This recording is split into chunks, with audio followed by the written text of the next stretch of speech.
Right here. I'm just checking. Are we good? Good. All right. Let me double check here. We should be good. Does it say I'm live? Yep, we're live. I'm just checking. Are we good. Oh, I hear you. Oh, hold on. I hear you. I gotta get. Here we go. Let me double check here. We should be. Yeah, I heard you on my share screen. Yep, we're good now. Okay, so we're good? Okie dokie. What's up, guys in chat? Hello, everybody. Oh, my freaking God. What a week. Man. What a week, huh? It's been a pretty intense week. Pretty crazy week. Oh, yeah. Too freaking crazy for me, honestly. Oh, my God. Too much for me. Oh, my God. But guess what, folks? We're back and we're going to do some more questions.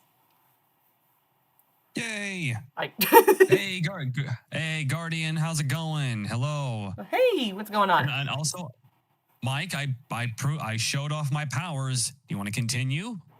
How's it going, Josh? Cat lover? Hello, everybody. Hello. Okay. Just making sure that I have the chat all the way up, because I'm this way I can keep contact on everybody with like questions after the fact. Okay, I'm just looking to see. I think we have a good number to start off with. No? I think we do. 20 people or so? Okay. Well, more and more will come. So we will, maybe you're ready, babe. You ready to get started with this? Yes, I am ready. Okie doke. No, Mike, I don't want to fight. What? Yeah, so how this one's going to work is, Tay actually already has questions ready to go. So we're going to get through as many of those as we can, and then we're going to take ones from chat. Yep, we're just gonna go through as many as we can. So, okay, let's see what we got here for the first question. This is from, let's see, Villain Master J EST 2018. Here is the first one. Are you a fan of any villains from franchises that you like?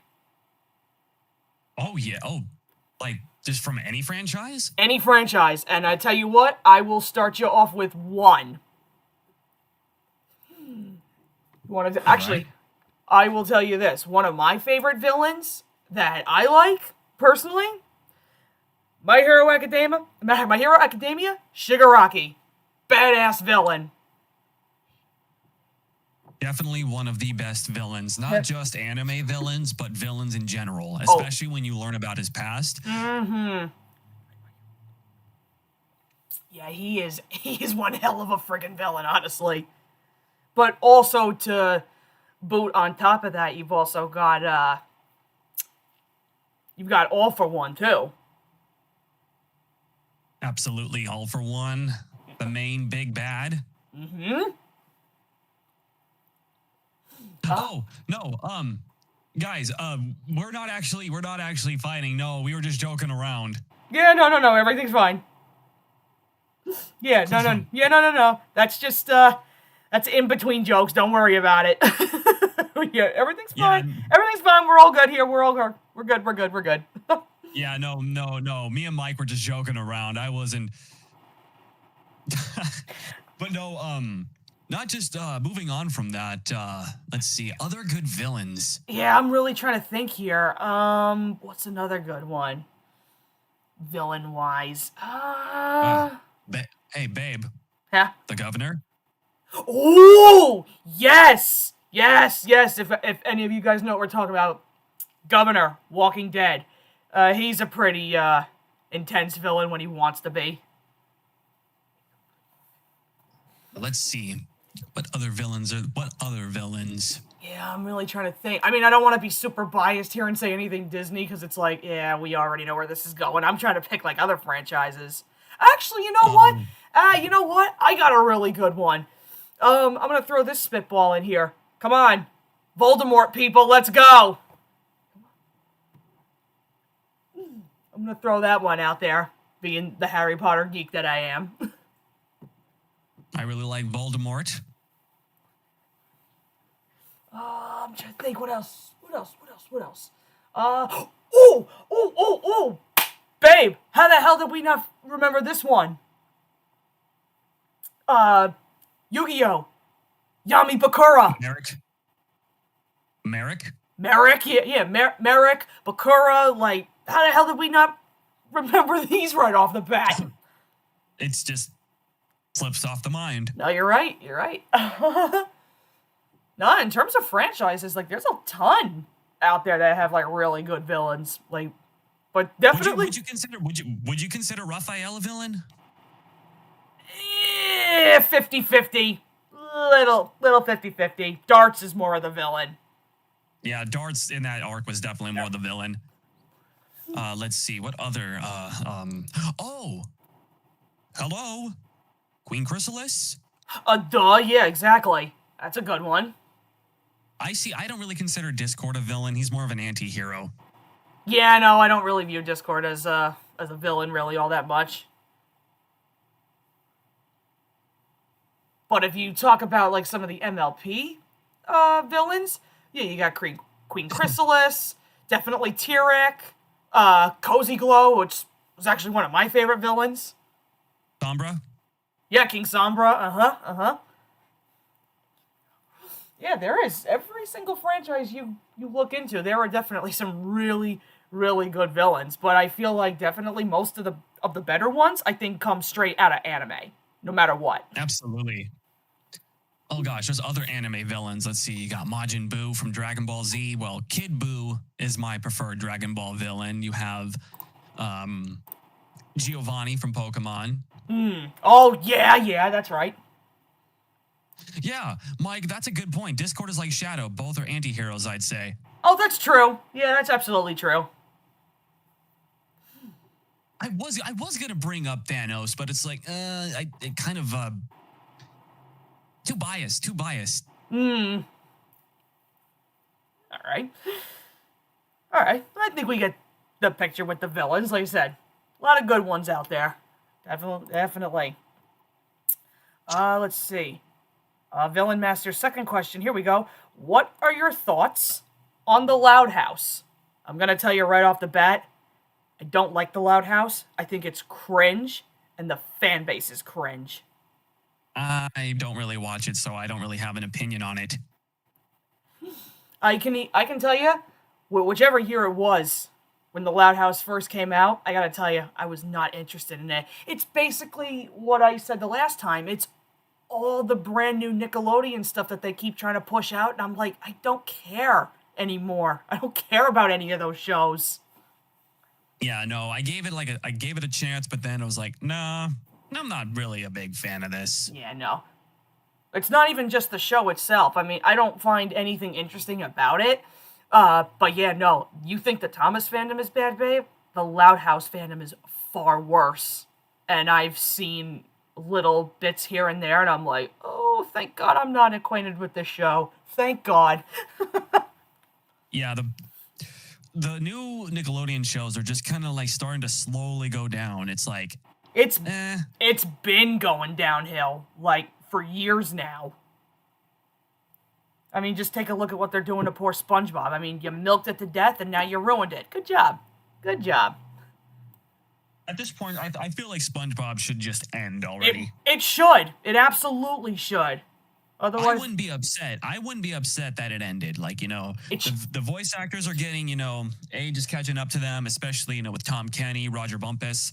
So it's like, give them a break, end the show as well as you can. Like, at least, show some respect to Mr. Hillenberg, but, they're not going to. They're not going to. That's the problem. They're not going to. They're going to keep. They're going to. Wishful thinking. No, you're right. They're going to keep running SpongeBob literally into the ground because that's the show that's making them money, which is, honestly, I get it, but at the same time, it's kind of bullshit. No, it is. Yeah, so Loud House and everything else after that with new Nickelodeon, I don't care. I don't really care about it. Let's see. And then, let's see. Their next question. What are your thoughts on the Donkey Kong franchise, and do you play any games from the franchise? Well, I'm not too acquainted with Donkey Kong. I've never been a big fan of the games personally.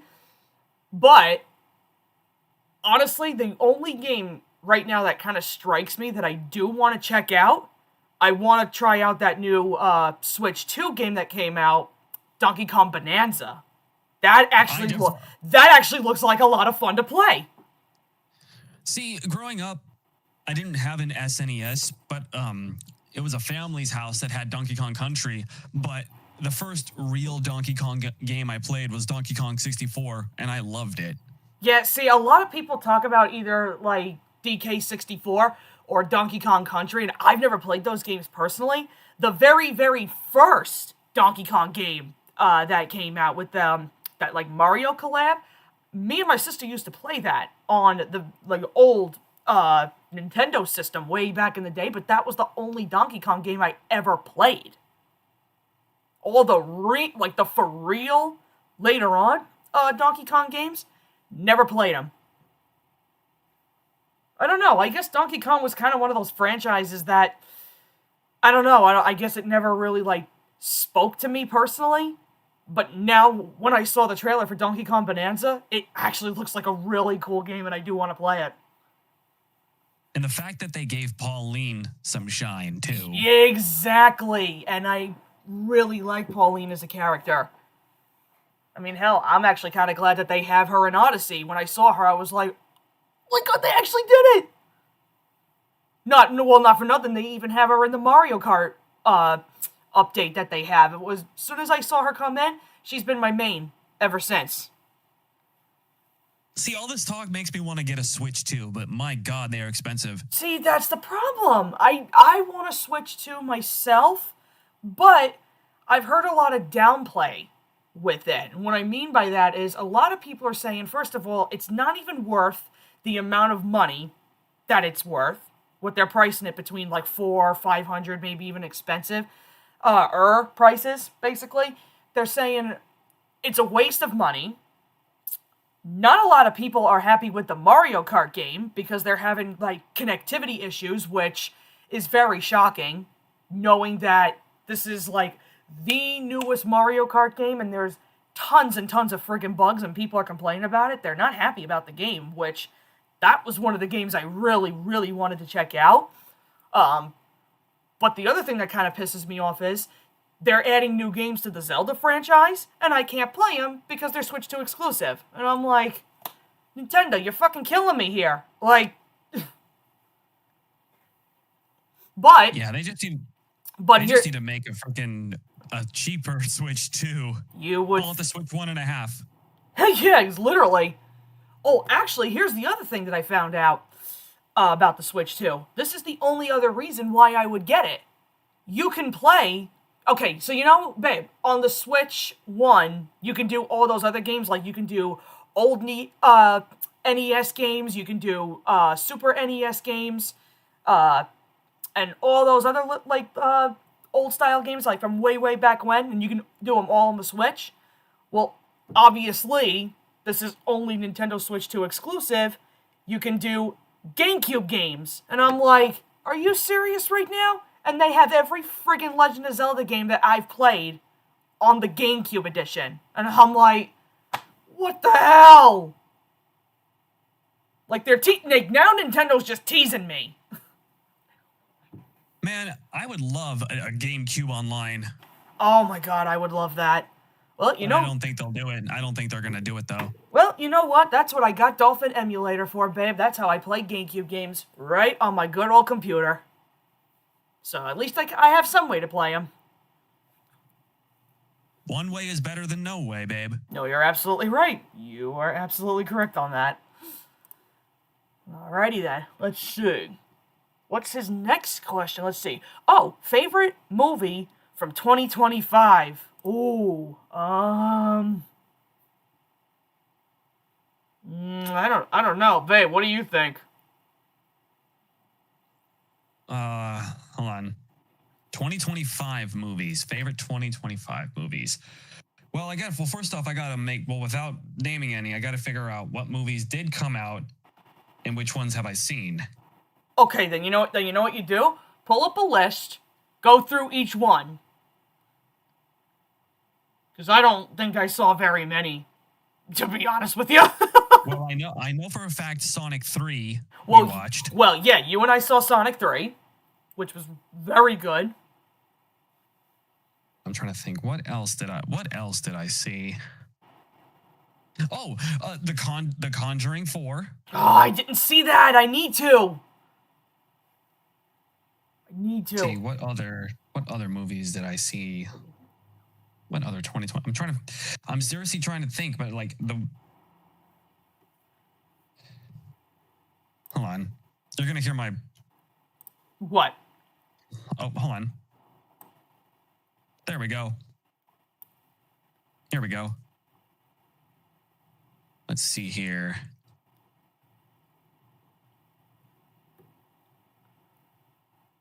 On Rotten Tomatoes, yeah, Sonic 3, The Conjuring 4, a lot of sequels that I've seen that year. Well, actually, you know what? You gotta remember, babe, Sonic 3 was also in 2024. I think you and I only watched it in 2025.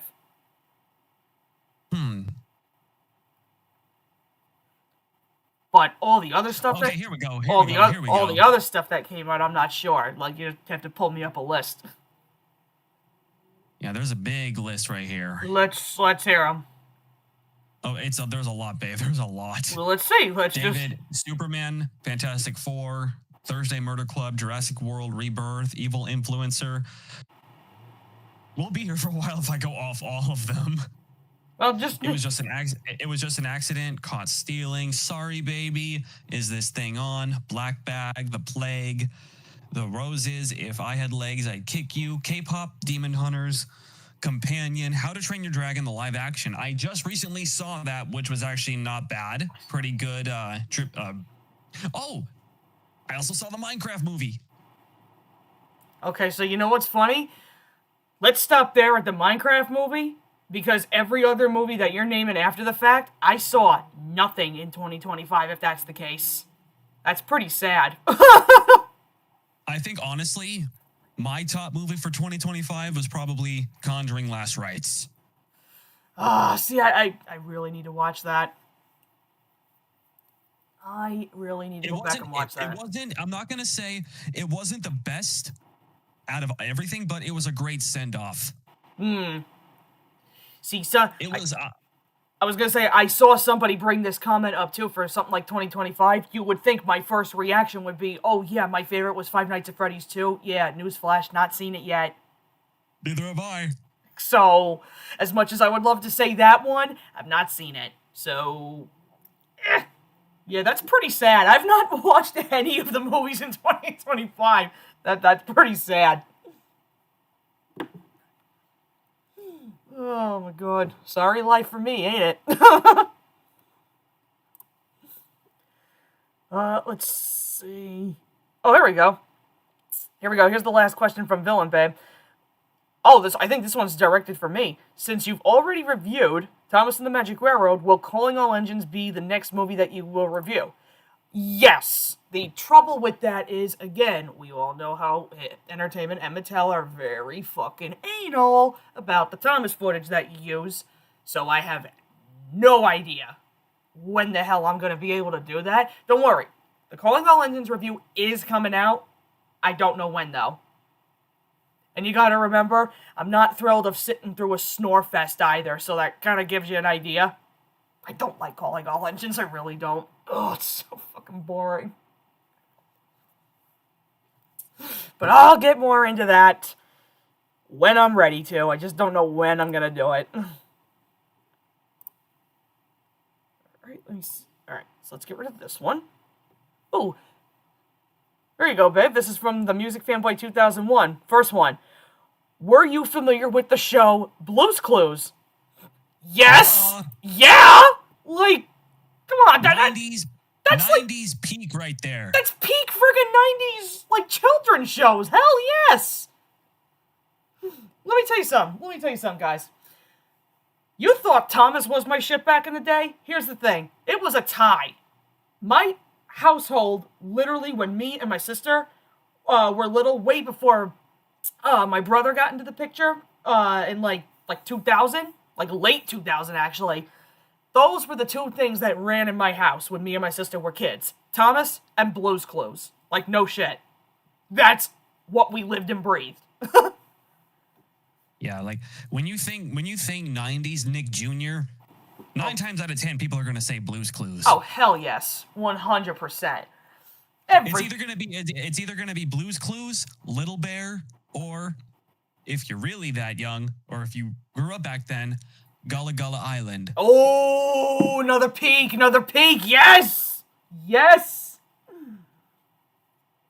This isn't even just counting for Nick Jr. This is for like other classic Nick Jr. shows, like early like PBS Kids stuff. Like, I'm telling you, guys, all I'm gonna say is if you were born in the 90s, you were so friggin' lucky, because being born in the mid-90s for me and Brandon, that was literally that was the time to be born, honestly, to watch those peak shows.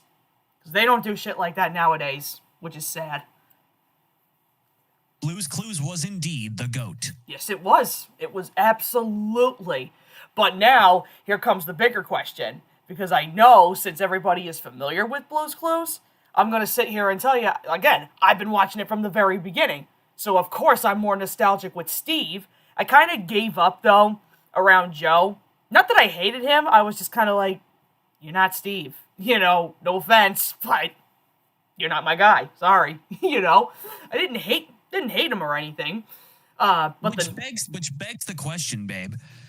When Joe came in, do you think, because I'm pretty sure a lot of us were already in Thomas at the time, did we get the same feeling with the first time? Because, when exactly did Steve leave? Was it in the...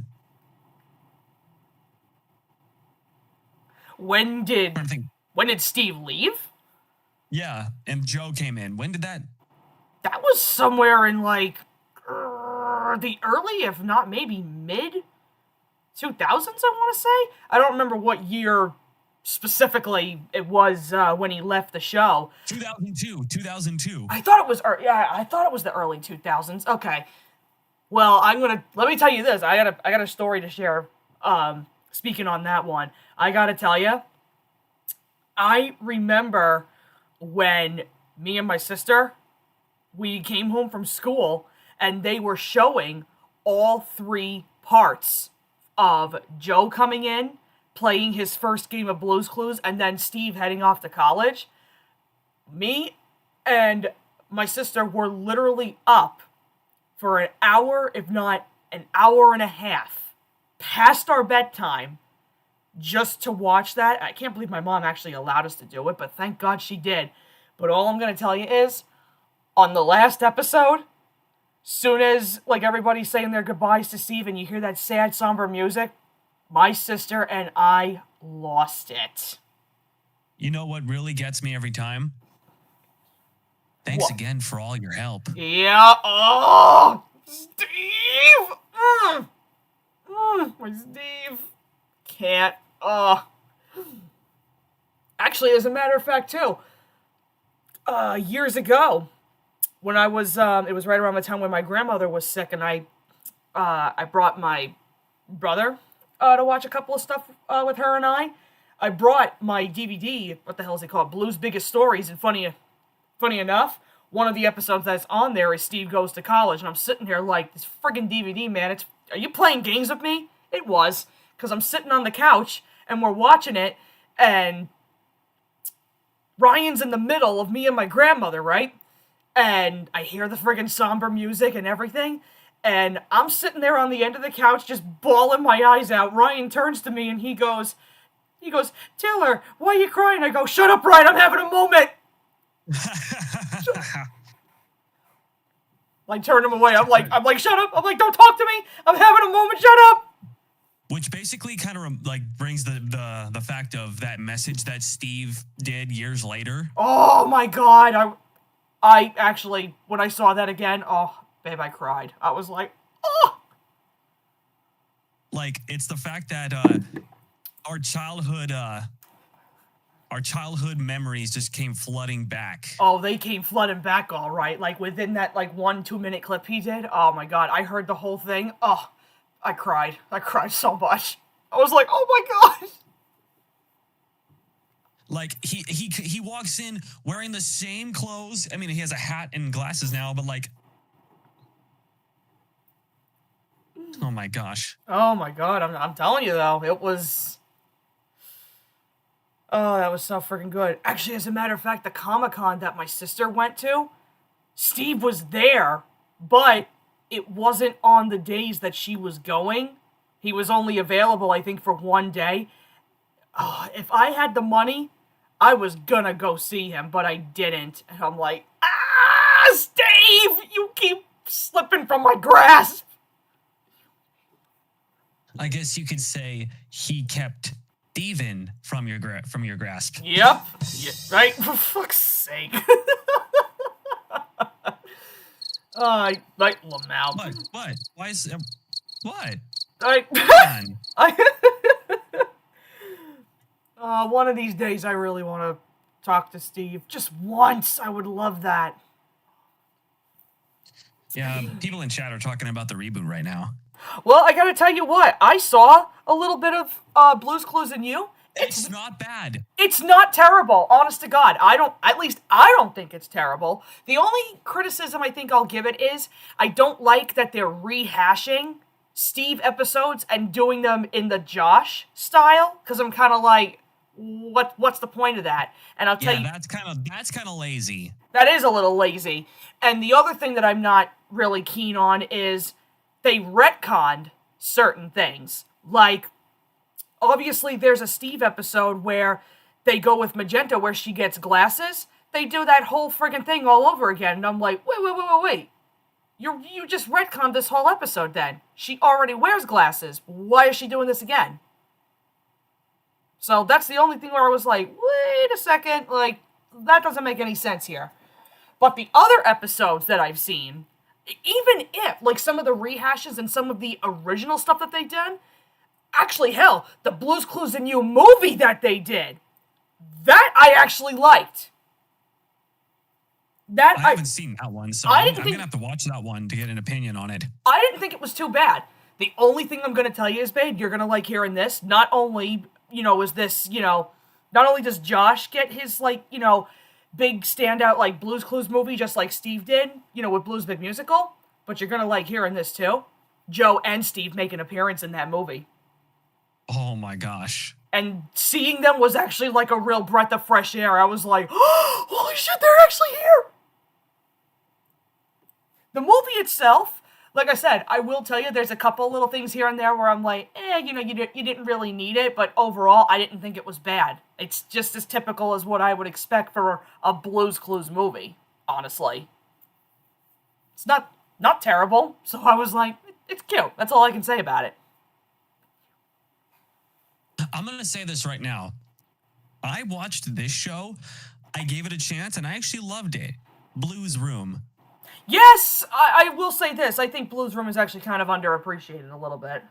Then again, I'm a sucker for puppet shows. Yeah, I think some of us are.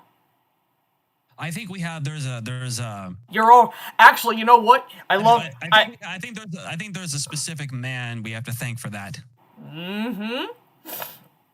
Oh yes. Oh, but you know what? You know what's funny? Just to kind of add on to that. What you said, babe, how you're a sucker for puppet shows? Yeah, I think Rosie and Jim kind of speaks for itself on that one.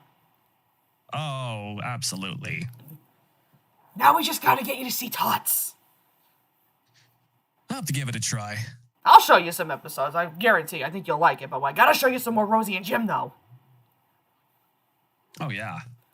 Alright. Enough with the Blue's Clues reminiscing. We got questions to answer. Let's see. Oh my god, look at this. Second question from Music Fanboy. Do you prefer Nintendo Switch 1 or Nintendo Switch 2? Nintendo Switch 1. I don't even have a Switch 2. That's pretty easy. I'm the same way. I don't have a Switch 2. I only have a Switch 1. Moving on. That was pretty easy. Let's see. Oh, Opinions for both the model and CGI Thomas series, excluding All Engines Go. Well, that's pretty simple. I mean, let's start with this one. I don't think the CGI series... The model. Well, here's the thing. I'm going to start you off with this. I don't think the CGI series for Thomas is bad, in a sense. I will say this, though. I do believe that it definitely has some bumps, and you can definitely see those bumps, like, within Nitrogen. It definitely picked up. I will say this, though. You had a rocky start in Season 17. You had some good ones, but you had, little rocky areas. You had some bad, you had some really mediocre ones. But I can sort of give it a pass because I think that they were just trying to find their footing. 18 to 21, you had a lot of good ones, but you also had a lot of bad ones, too. So, when I relook at some of the CGI series, I gotta be honest with you, I don't hate it, but I don't think it's as great as I thought it was from way back when. The model series, however, you just can't hold a candle to it. I mean, it's model series Thomas, How can It's one of the best. How can you beat that, honestly?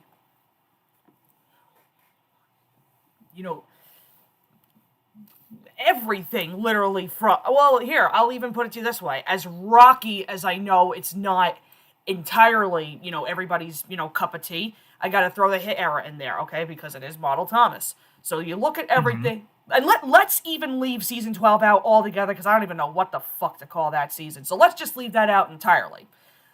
So if you look at everything between Seasons 1 to 11, and you look at all of that for model Thomas and Friends, I don't think it holds a candle.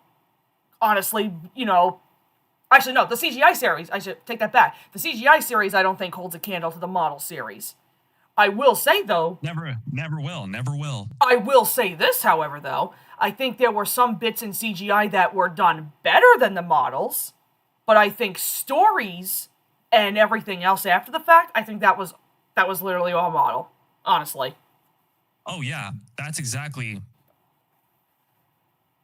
And as much as I said, I do believe that CGI Thomas does have its good points, but it's got a lot of bad points, too. I mean... Wubba and Nitrogen kind of speak for itself. Yes. As sucky as that sounds. No. There's nothing wrong with that. Alright, so we got that one out of the way. Alright. What about, let's see, this one. Ooh, this is from Emily and Henry. Who was your favorite and least favorite Z-Stack in Tugs? Okay. That's an interesting question. Favorite and least favorite Z-Stack? I think, well, one of... Oh, okay, well, here's the thing. This is pretty hard for me to decide, okay? Because my favorite is actually a tie between two. Zoran and Zebedee. Honestly, I like Zebedee. I think Zebedee actually has a lot more character than we actually realize compared to the other ones. I think it's going to be basic. My least would probably be Zach because we don't really know that much about him. Yeah, that's kind of like where I lean on. Like, my least favorite's probably Zach. I mean, they didn't really do that much with him. I felt like they did more with the other four than him, honestly. Well, I guarantee you, though, if and it's a big if they would have done Season 2, hell, they could have even possibly done a Season 3 if it was that successful. Who the fuck knows, honestly? But I feel like, at any point, we might have learned a little more about Zach. Can't say for certain, but maybe. The only thing we really know about him is that his engine was faulty. Pretty much, so... Nothing wrong with it.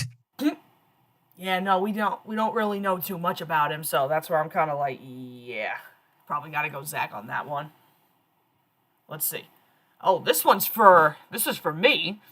What are your thoughts on Zelina from Once Upon a Time? Okay, well... That's a question for you, babe. Okay, well, so that I don't go into too many drastics, okay? Because obviously that's going to be what I show you, babe. What I will say is, I think Zelina, she's a fine character. That's all I can say. Because I will say this, though, she has a lot of fucking pain in the ass moments where I'm like, bitch, come on. Like, enough is enough.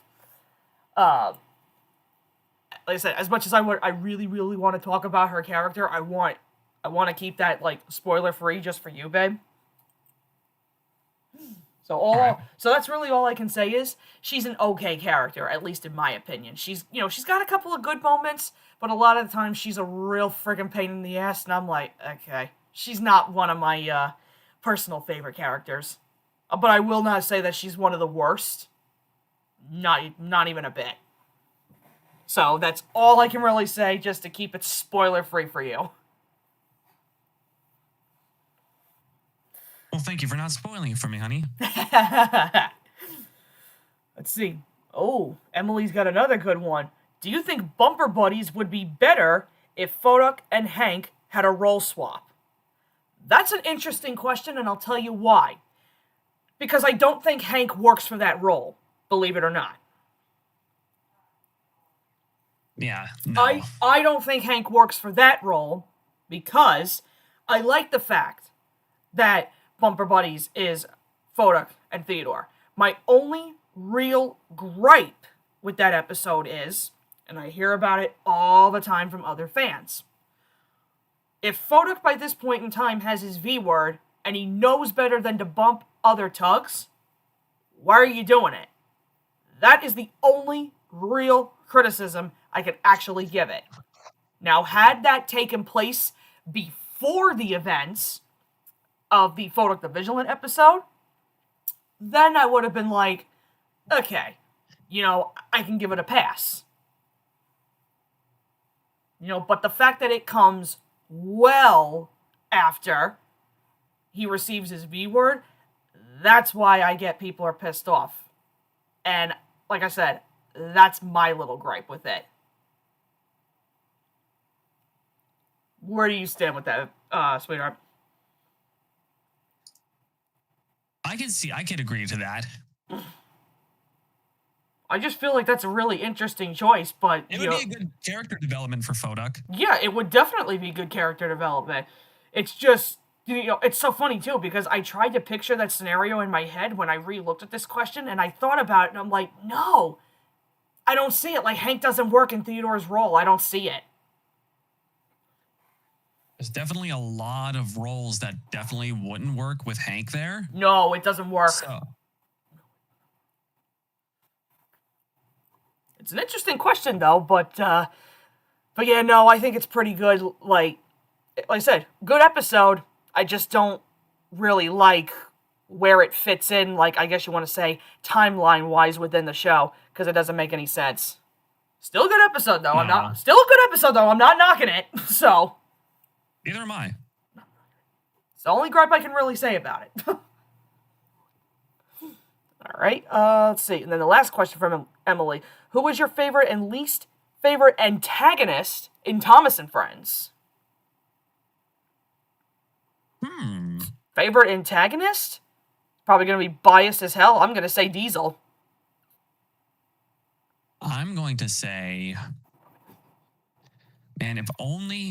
if only like fan-made characters were allowed. Yeah, I think this is because just... I would say Dudley. I think this is... For those of you who don't know who Dudley is, he was a character created by, I believe, the Buried Truck, and he was one of the most despicable, just absolutely absurd steam engine characters ever. I am. I'm pretty sure there's a lot of people who may or may not be familiar. But, okay, for me, my favorite antagonist in Thomas, it's probably going to be Diesel 10. Oh, so I got Diesel, you got Diesel 10. That's interesting. Now, least favorite, though. Least favorite, I'm going to be here probably a while, because one of my least favorite ones, definitely, I know they categorize him in this one, and I just don't care entirely. Spencer is one of my least favorite ones because I'm kind of like, okay, I really don't consider Spencer an antagonist. I mean, he kind of was in Hero of the Rails. That's why they categorize him under antagonist, because it does technically count. So that's why I'm like, if you look at Spencer, yeah, he's not super big with me. I just don't care for Spencer as a character, if that makes any sense. Well, you know I love Spencer, babe, and it's kind of biased. Well, it's kind of obvious. Oh, is there any other antagonists I don't like? What about Frankie and Hurricane? Frankie and Hurricane I'm actually okay with. Don't know if I would call them favorites, but they're okay. I think I have to agree with me, Brandon. I'm Brandon. Hello. Of favorite Thomas villain. Damn it. Now I'm trying to just. Oh, you know what? I think there's another antagonist. Well, yeah, he is pretty much under antagonist, villain, whatever you want to call him. I think you and I can both agree, I think, who the best antagonist of the show is, babe. Sailor John. Sailor John. I will say this, though. The show needed more human antagonists. Well, see, they sort of did that, though. But only in Blubba, which I think was kind of wasted opportunity, because it's like, you did that during the peak Brenner era where you gave us Sailor John. Okay, that's great. The next time, that we had human antagonists were these two knuckleheads that were trying to steal King Godred's crown in the Heart of Gold episode. And didn't they hijack Kenji or something? No. That was in the Marvelous Machinery two-parter. I'm not talking about some petty thieves. I'm talking about a full-on villain. Yeah, well, I actually, what's funny? I actually I asked Unlucky Tug in his Patreon Q&A. Trying to remember the question exactly about his idea for a perfect Thomas villain, and he said something along the lines of maybe a new controller coming and not wanting steam engines anymore, so they try to band together and unite themselves. I don't know, it might take some work to think about. Yeah, no, but Yeah, you're right, Gallon Old Engine. Technically, P.T. Boomer does count as a human villain, too. Yeah, no, if you do want to look at it that way, P.T. Boomer does technically count, but I gotta tell you, from everything I've seen, he's really not that great. I mean, we have Cardi's Magic Railroad to look forward to later this year, so it might change. Well, if it can turn him into a better character, then sure. But from where it looks like now, he's not really that threatening. And I explained why in my Magic Railroad review. He's not really that much of a threat, honestly. At least the way they portrayed him currently. But if Cardi can fix him up, then whatever, Regardless, I am stoked for the extended Magic Railroad. Well, it's not coming out until November, from what I found out. So that saves me some money. So we have to wait a little while longer then. Oh, yeah. Hey, good things come to those who wait. Exactly. All right, let's see. Let's move on to the next couple of questions. We got one here. A couple here from Bullwinkle Fan 2003. First one, do you like the angry video game nerd? I don't watch their videos, so babe, you might want to answer that. Do you? Angry video game nerd. I heard of that name before. I know I've heard of the name. I don't watch the videos, honestly.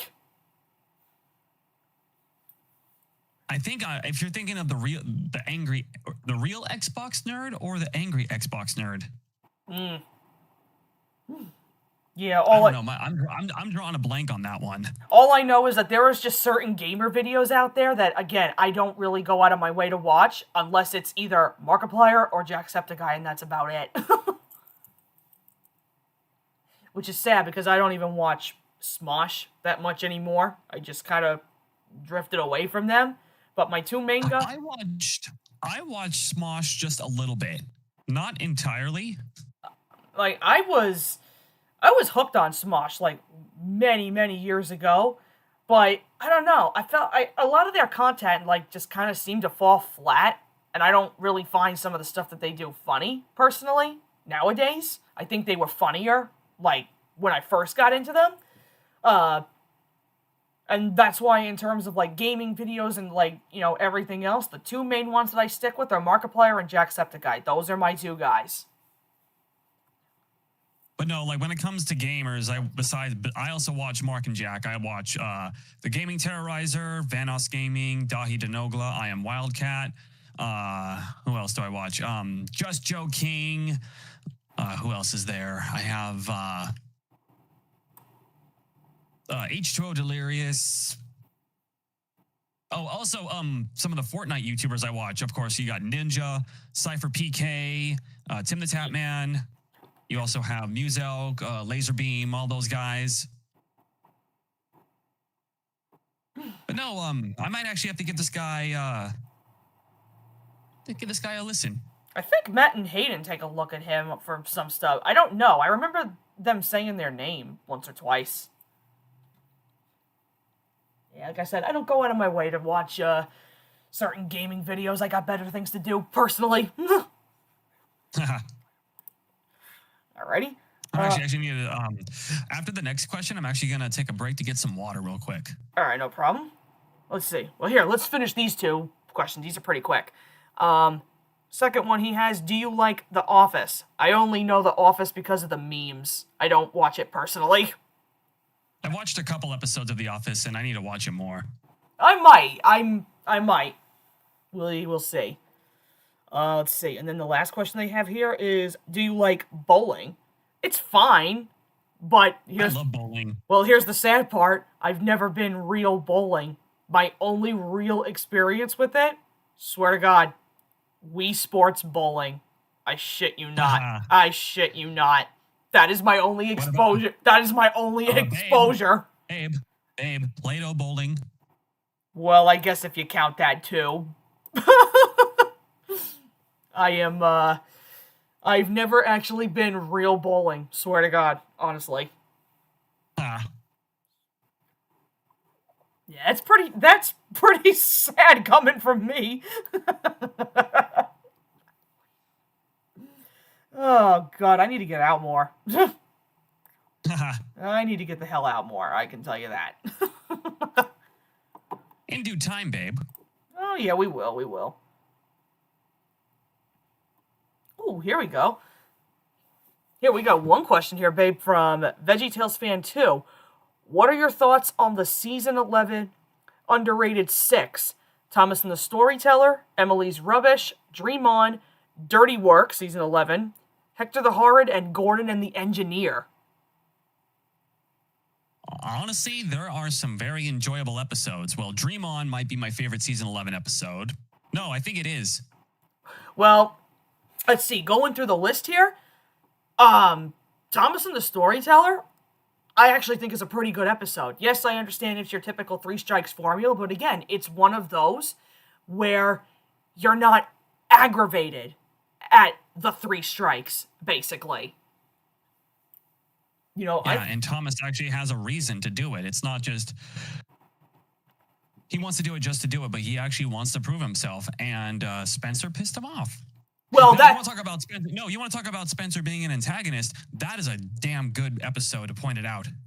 Yeah, well, it's again, Storyteller and Dream On basically have the same premise. It's a 3 strikes formula, but it's not an aggravating one, which I fully respect from those two. I think those are pretty solid episodes. Now, Emily's Rubbish, on the other hand, most of you guys have heard me say, I don't care for that episode, only because I'm not the biggest fan of Whiff, personally. Thank God, though. Yeah. Thank God, though. I'm not super biased as much as I used to be. So I do. I don't mind with. I don't mind with. So the only thing I can say is Emily's rubbish for me as of currently. I'm left a little undecided, only because I need to rewatch it again. Hopefully, if people vote for that on the next single episode reviews that I do, because I really do need to go back and rewatch it, and I think my opinions will change, honestly. And then you have Dirty Work. Then you have Dirty Work. I know that's the James episode. What's that one again? That's the one where he's getting himself all dressed up for the mayor with this big ceremony that they're doing at the castle, and Thomas, Emily, and Percy have all these jobs to do, and they feel that they're going to run late and they're going to miss the festival and this and that, and, typical James is like, no, I got to do this first, I got to do that first, and then when he shows up, it's like, oh shit, I got to go help everybody. That one I will say is, it's decent. For not my favorite James. Yeah, not too bad. It's decent. Not my favorite James story, but it's alright. Hector the Horrid, on the other hand, my friends, that's my peak. That is my favorite of season 11. That is a goated hit era episode. And I don't care what anybody says here, Michael Brandon's dub of that is fucking peak. He does a better Hector voice. I love the way he narrates that. Because I'm going to tell you, you compare that to Michael Angeles, it's nothing, honestly. And I'm not trying to disrespect Angeles in any way, but Michael Brandon, I think, does a better job on that episode. Michael Brandon makes that episode. Yeah, he does, especially with his Hector voice. Which makes me wonder how they actually got his when he does the keep away. Like, do they have like a reverb or an echo effect when he says the line? Well, he must do like the deep gruff voice, and they must, when they go back and edit the audio, they gotta have some kind of like echo or like reverb to like really like emphasize the echo. Yeah, because it makes me wonder what type of like effects they use, because I'm pretty sure they have him say the line regularly, and then once the entire lines are done, they take the recorded audio, they put it in a file and mix it, kind of like not like a soundboard, but kind of like an editing file, and then that's how they create that sound effect when he makes that scream, that roar. Oh, yeah. I'm telling you, they must go back and look at the audio files, like, after they do, like, recording sessions, and they must. They definitely, I feel like, add some kind of, like, echo or whatever the hell that they do when they really want to emphasize, like, certain line delivery like that, which I gotta tell you, whatever the hell they did, honestly, they did a really good job. And, because, take it from me, okay? The first time I saw Hector the Horrid, and I heard Michael Brandon's narration for that, yeah, not gonna lie, Hector actually kind of scared the shit out of me. With the close-ups and just the voice in general, I was pretty scared, actually. But no, that's like, talk about some peak Thomas, like, for his character. Oh, that is, like... The moment when Rosie basically runs away, Thomas is like, nah. Nah. We throwing buffers now. Oh, yeah, he literally, like, threw buffers and was like, alright, bitch, you want to play? Oh, I gotta... No matter what, Hector the Horrid is a peak season 11 episode. I honestly, my top three in season 11 would be Dream On, Hector the Horrid, and probably Gordon and the Engineer. Or Gordon and the Mechanic. Well, speaking of Gordon and the Engineer, that's another really solid Gordon story. And that's actually perfect example what I was talking about with Gordon the last time that there's a lot of Gordon episodes where, again, I really don't like him because I don't like that dicky, pompous attitude of his. Especially, again, when it's like, it's so contradictory to some of the stuff that he does.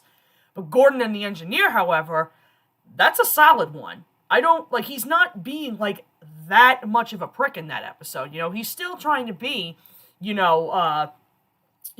on time, and, prove a little bit, that he's the best. But then again, he quickly realizes, like, oh shit, I've left the Engineer behind, this, that, or whatever. And I like how he interacts with all the other characters to go back at the Engineer and then bring it back, which is why I love his interaction with Donald and Douglas.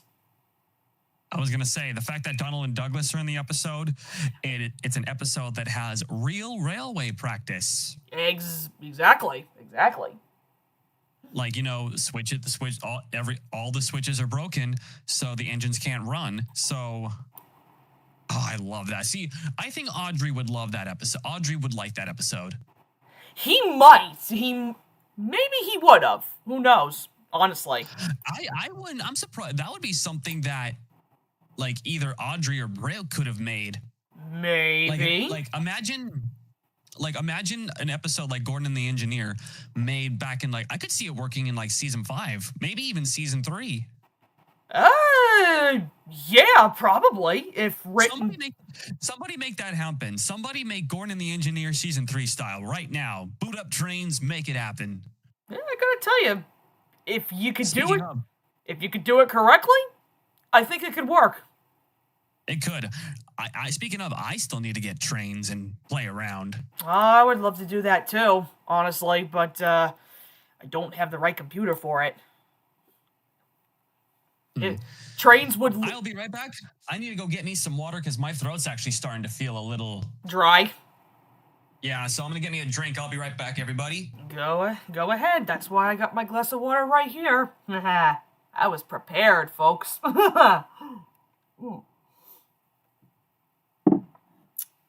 Take a sip of water because my throat's a little dry. Blech. Alrighty, let's see. I'm just making sure that I got the rest of the questions here. Let me see. Let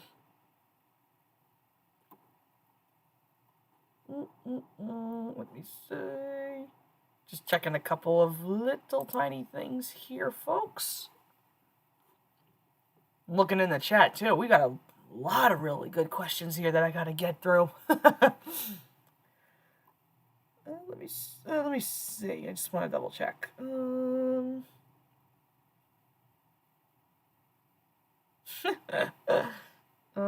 me see.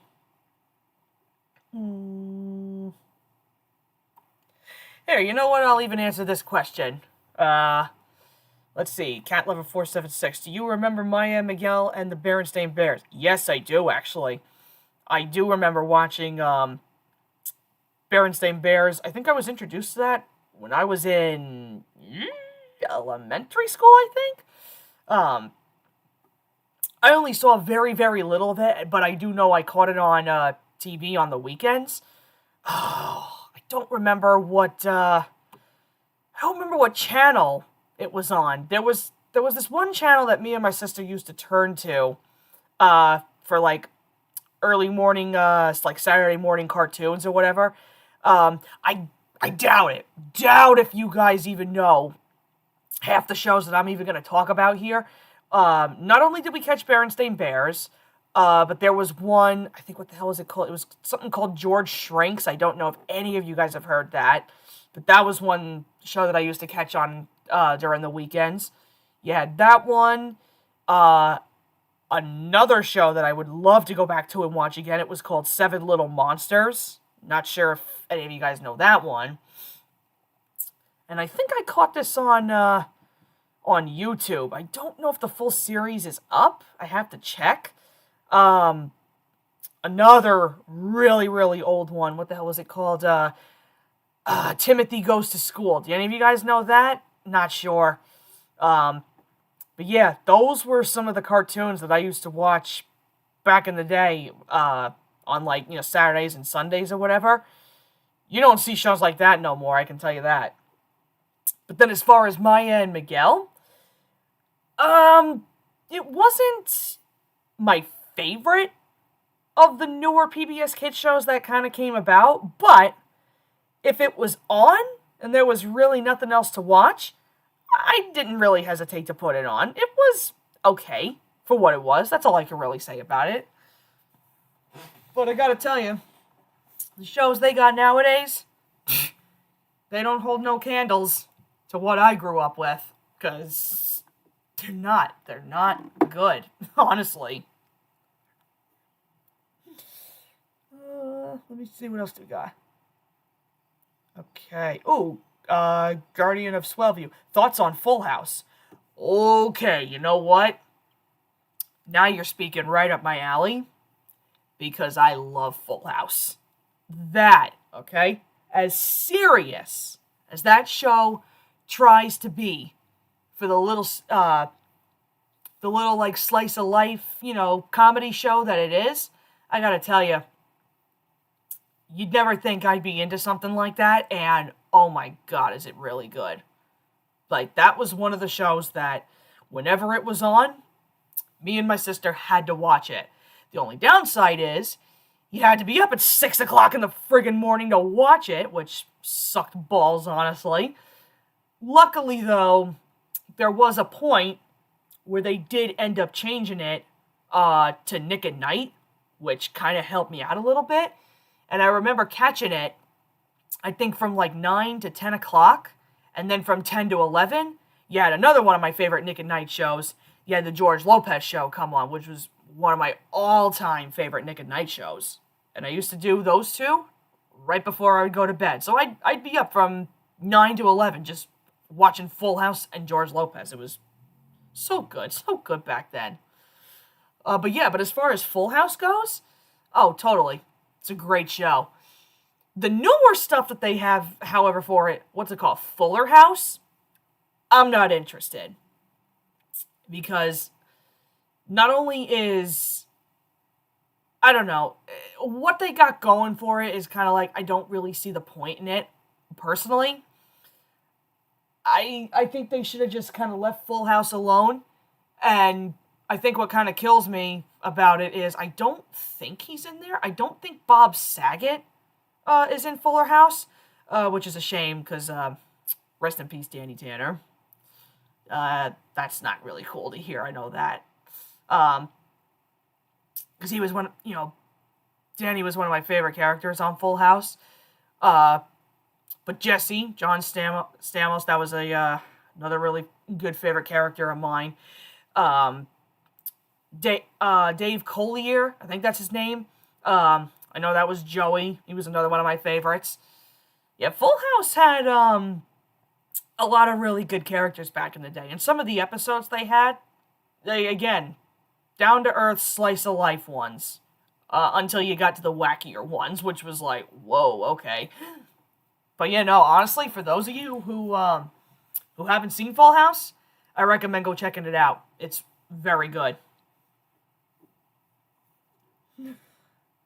Let's see.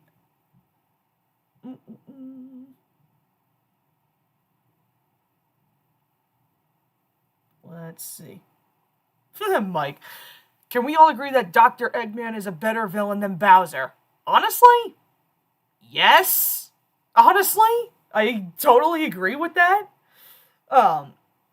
Bowser, I mean, truth be told, is just the absolute friggin' same, no matter what the video game is, no matter what the movies try to do with him, it's the same friggin' plotline. He's just trying to get his hands on Princess Peach. And it's like, dude, could you, be a little more vague in your plans? It's like, okay, that's all he wants, is just Princess Peach. I'm like, okay. At least with... Peaches.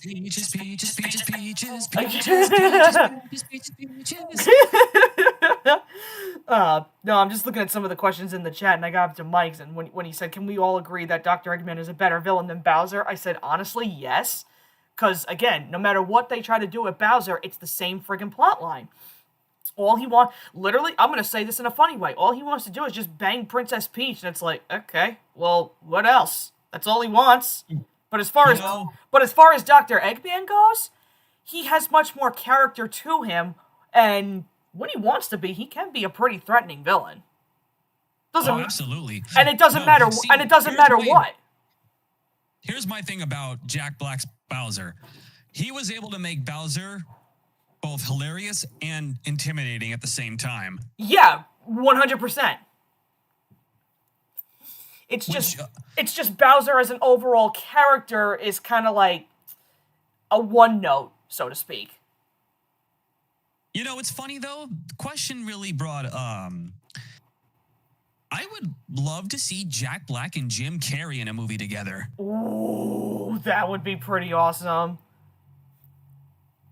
That would be awesome. Also, yes, I am back. I am back, by the way, gum robber. I just slide right on back in. Oh, yes. All right, well, now that you're back, let's get back to the other questions here first, before we go more into the chat. And I have water. Nice. All right, here we go. Let's do one from... Here we go. This is from, let's see. Misio Montoya 8440. Hope I pronounced that right. Here's the first one. Which bad era do you prefer? The Nitrogen era or Blubba? Okay. Nitrogen. Okay, here's the thing. I'm probably in the total friggin' minority with this one. I think you all know where I'm going to go with this. I'm actually going to say Blubba. And I'll tell you why. Because, statistically speaking, Blubba has a few more good episodes compared to Nitrogen. Here's the reason why I prefer Nitrogen over Blubba. Both are very bad, don't get me wrong, but I would take the era where it can be boring, nothing plots, but at least the trains are doing train things. Okay, you got me there. You got me there. In the Nitrogen era, you can have... Would you rather have Thomas go to Japan, not be on the rails, doing whatever, he becomes an anime character or something, or would you have a silly, boring episode, but at least, you know, the engines are behaving like actual trains? You know what? You actually kind of got me there. You got me. Because I will say this about Blubba. Blubba isn't boring. No. Yeah, they're... Yeah, no, that's the thing, though. Blubba is not boring. The only problem is it definitely takes away... Here's the thing about that, and this is what I'm going to explain. Like I said, I only choose Blubba because of the stories. You know, I feel like there's a ton of good ones in there. Most of them, though, you know, there are a couple of suckers in there. I can tell you that for a fact. Now, some of the worst ones ever of the show, believe it or not. But, and I get what your point is. You know, the trains are not exactly doing train things. You know, trains are not meant to hop off the rails, you know, and stupid shit like that. Yeah, become elephants. Yes, you're right. And you got me there. Absolutely. But even in the good episodes, when you have those stupid goddamn dream sequences, when I try to flush those out, the other episodes are honestly, they're pretty good when you don't look at it, you know, from the stupid perspective, basically, of Blubba. The problem, though, that I have with Nitrogen is that it's not even the fact that the trains are all doing train things.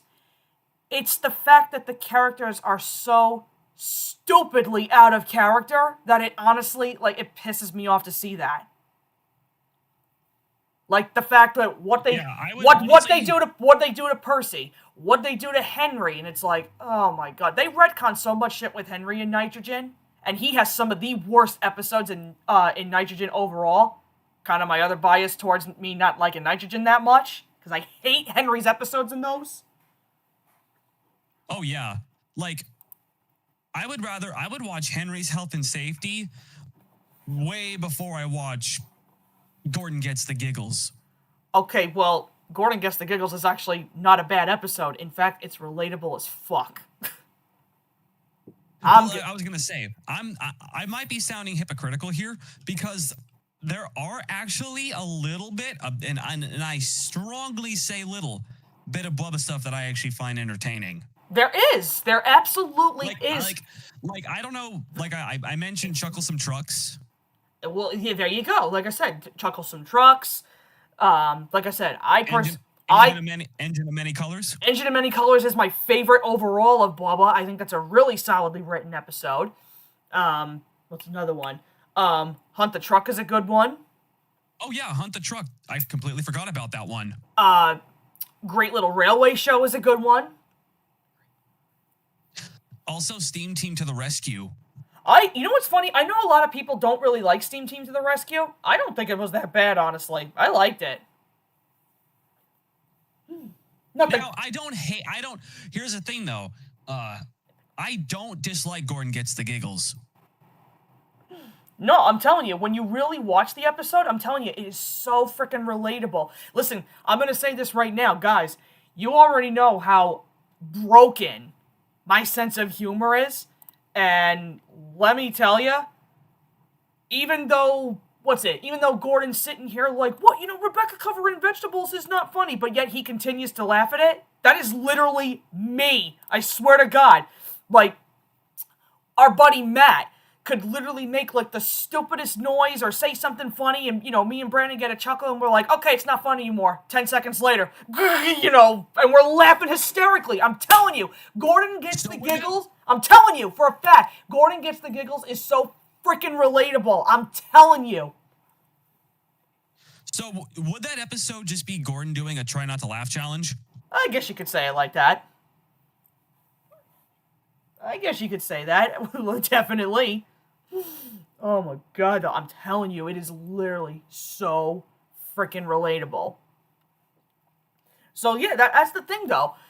Like you said before, babe, Bubba is not boring. That's the thing I will give it. It's just what they do with Thomas and the others, how they're not acting like trains. Yes, I get why people are pissed off. But like I said, you have some good episodes in that, but you got a lot of bad ones too. Totally aware from that. Nitrogen, on the other hand, there's only very, very little that I can point out that I actually like. The rest of Nitrogen is stupidly written stories. And again, some of the worst that Thomas has dished out. And this is in accordance to how the characters are written. I hate the way Thomas and the others are written in Nitrogen. Absolutely hate it. Oh yeah, no, they're written terribly. And I'm gonna say this right now. One of the episodes, honestly, that makes me hate Nitrogen overall. I'll give you a great example. Fiery Flynn. His firebox was on fire. Yeah, the floor is made of floor. Okay. Yes, the floor here is made of floor. Yeah, literally, that is literally that episode in a friggin' nutshell. I'm telling you, it's such a stupidly written episode. But like I said, I'll be here all day complaining about Nitrogen. I don't like it. So that's why I kind of prefer Bubba, as bad as it is.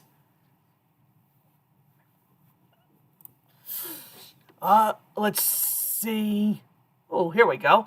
The next question. Let's see. Do you have any interest to review the Nitrogen era DVDs?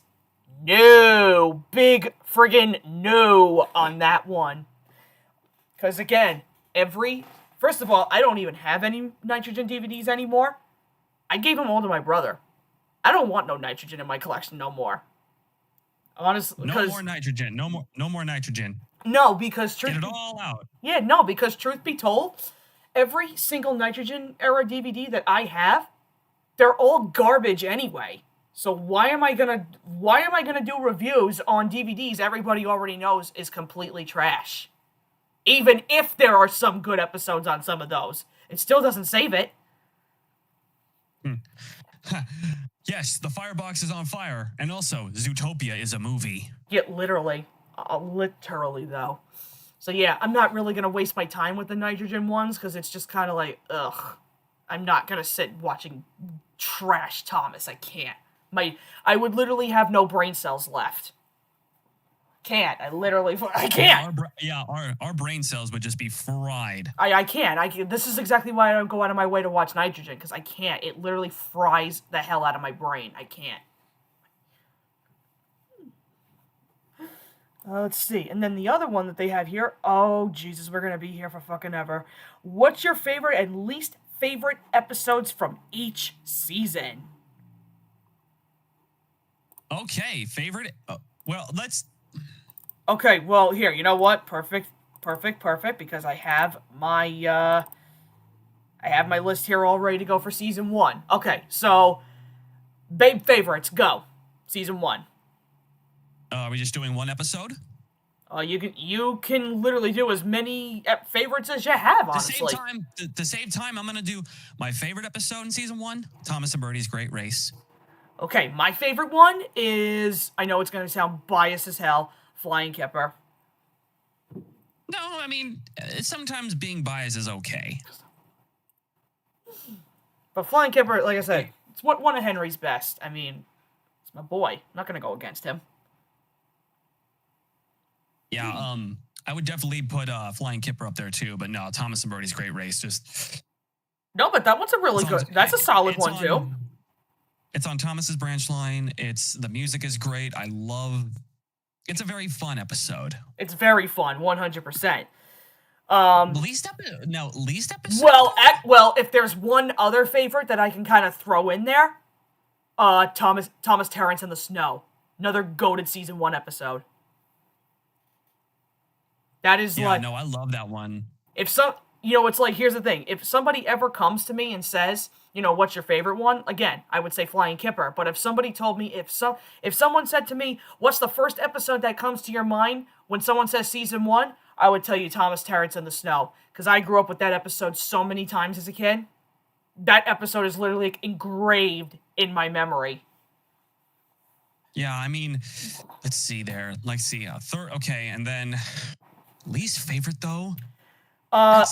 Least favorite, though? I can definitely tell you that one right off the bat, and I don't think people are gonna be, too surprised with what I say. Off the Rails. Nah. I don't like it. I think it contradicts literally everything from what they tried to do in the Percy trilogy stories. It literally retconned everything they did.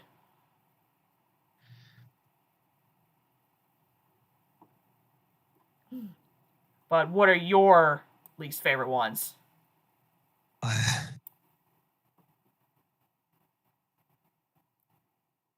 mean, it's not really it's an episode I'll watch, but it's the one that I don't really think about coming back to, and that's Thomas and the Conductor. See, a lot of people say that one, though, but the truth is, I rewatched Thomas and the Guard. It's not that terrible, honestly. Not the greatest of season 1, sure, but it's not the worst, honestly. It's just, I say it's like a default one because there's no other episode that I definitely would rather watch than any other. So it's it's hard for me to just choose. No, I totally get that. I get it. I really, really do see where you're coming from, but yeah, I just don't like Off the Rails personally, because again, I just feel like, what they try to do for Gordon, it retcons so much stuff. So that's where I'm like, okay. But if I had to throw in another one in here, Thomas in Trouble. That's another one I don't really care for. Thomas Breaks the Rules? Yeah, that's the one where he gets in trouble with the police. I don't like that one. I like the episode. It's not one of my favorites. All right. Yeah, I'm probably gonna... And you know what? Maybe if I had to throw in one more here, I would probably say my last least favorite one? Probably Trouble in the Shed. Really? Yeah, I'm not a big fan of that one because again, I don't like that whole bullshit with the friggin' like, oh, we're too important, so, basically fuck you. We're not going to do any work. It's like, okay, well, you know what, Gordon? You play stupid games, you win stupid prizes. So, you know what? Good thing you got shut up, dumbass. He brought James and Henry along for the Yeah, ride. exactly. It's like, you brought James and Henry along for the friggin' ride, and meanwhile, it's like, Gordon, are you serious right now? Yeah, Trouble in the Shed is not. That leaves a bit of a sour taste in my mouth. I don't care for that one. Not cool with that. But that's as far as season 1 goes. Season 2, on the other hand, favorite one to come out of season 2? That would be Ghost Train. Ooh, season 2? That's going to be. I mean, There's you know what? No, I already have my favorite season 2 episode. and what's that? Old Iron. Old Iron. Well, there you go. That's a really solid one. I mean, it's a fast paced, Edward has a grand moment in it, And to be honest, I mean, I love, the runaway theme, Edward is, as old as he is, he's going as fast as he can to catch up to James, and then when he has the inspector and everything, and just the narration by George Carlin is just amazing. Well, remember, I think honestly, as good as George Carlin is in that episode, I think Ringo also does that slightly better than him. I might need to go back and watch Ringo's dub of it just to see exactly where. Ringo, I feel like, here's the thing. I think both Ringo and George are kind of on par with each other in season 2. There are times where I feel like Ringo does better than George, but I feel like George does better in Ringo than some parts. But there's other episodes where I feel like both are just as good as the other. Here's a great example. Ghost Train. I don't really care whose I watch. They're both great in that one. Like, that's a perfect example right here. But if somebody came to me and said, oh, well, let's just throw this one out here. Thomas Comes to Breakfast, for example. I prefer Ringo Starr's dub. Oh, yeah, because he actually muffles Thomas's voice. Well, not even just that, but the whole horrors line. Then there's George Carlin. Horrors. I'm like, George, bruh, come on, man. Well, what's it? Thomas Percy and the Cole. That's another great example. I prefer Ringo Starr's dub with the and I'm not even talking about the UK dub for that one. I'm talking US Ringo for Thomas Percy and the Cole with the help line. Or the I'm choking. Well, that's the UK dub. See, there's a lot of times where the UK dub actually succeeds over the US dub. No, that's true. I'll give you that one. That's true. But I prefer, if I was going to watch Thomas Percy and the Cole, US Ringo Starr.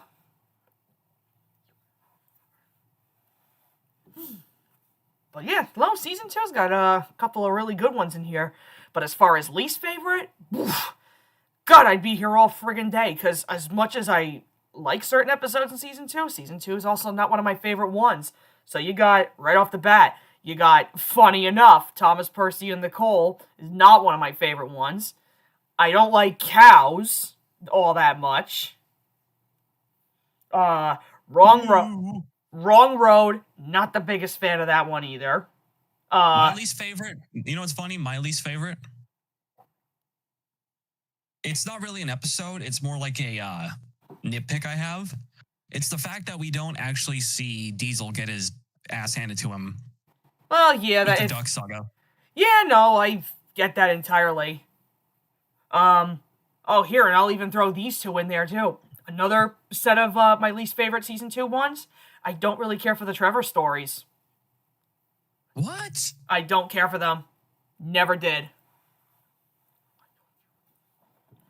They were never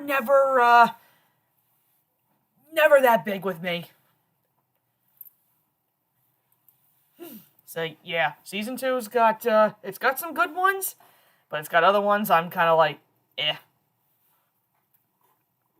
Now, season 3, on the other hand, Now we're gonna.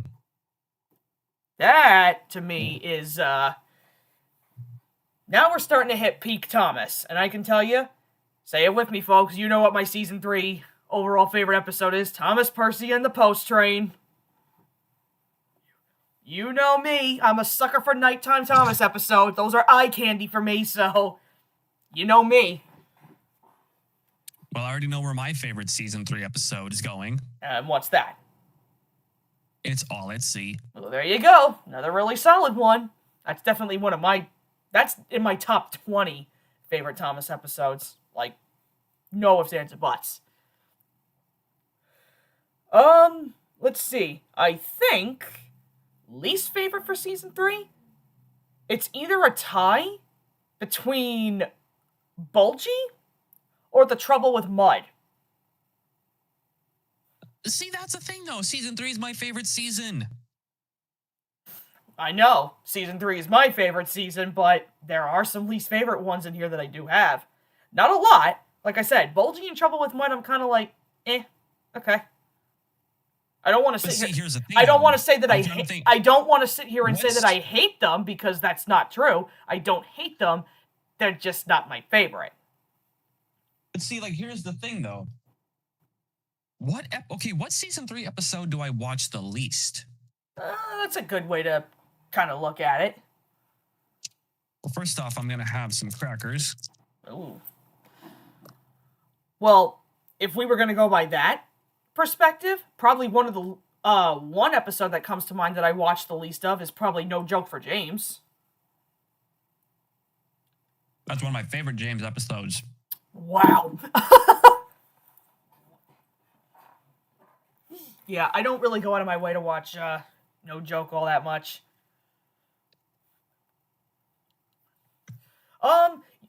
Again, same thing with this one. Don't want to say I hate it, but this is another one I don't go out of my way with. Donald's Duck. Oh, come on. That's one of the sweetest episodes. You know what I think kind of... No, I don't... I don't want to... Again, I'm not saying that I hate the episode, but I think what kind of ruined it a slight little bit for me is how many times I kept fucking coming up to it across certain, some of you guys in the chat know what I'm talking about. Those Thomas airings that would come up on that Sensical channel. I gotta tell you, the amount of times I've actually seen Donald's Duck pop up, I'm like, oh my god! I swear to God, there was actually, babe. So on this one channel that they have Sensical. They air Thomas episodes on there, but it's only stuff from 1 to 5, right? Right. I shit you not, okay?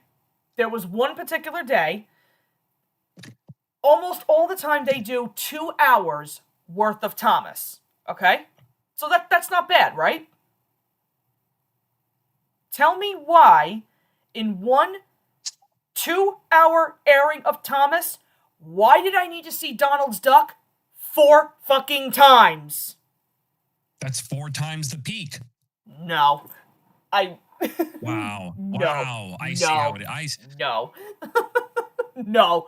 Listen, like I said, I don't hate Donald's Duck, but I don't want to watch it 4 times. You're only saying that because Duck. Let's not bullshit here. Well, Donald is in there too, not just Duck. I know. No, I'm not saying I don't like the episode. I do. It's just, it's not one of my favorites. That's all I'll say. It's definitely one of my favorites, that's for sure. Get out of the squeaky voice. Let's see. All right. Well, then, if you really want to come to more peak, season 4, babe. No, I want to see if you can guess my favorite. If you remember my favorite season 4 episode. Oh, you're gonna do this to me. No, I'm not gonna do it to you, honey. My favorite season 4. You Can't Win. Well, you know what's funny? That's one of my favorites, but it's not my overall favorite of season 4. I am in, once again, a minority with this one. I think you guys know what I'm talking about. My favorite season 4 episode is Special Attraction.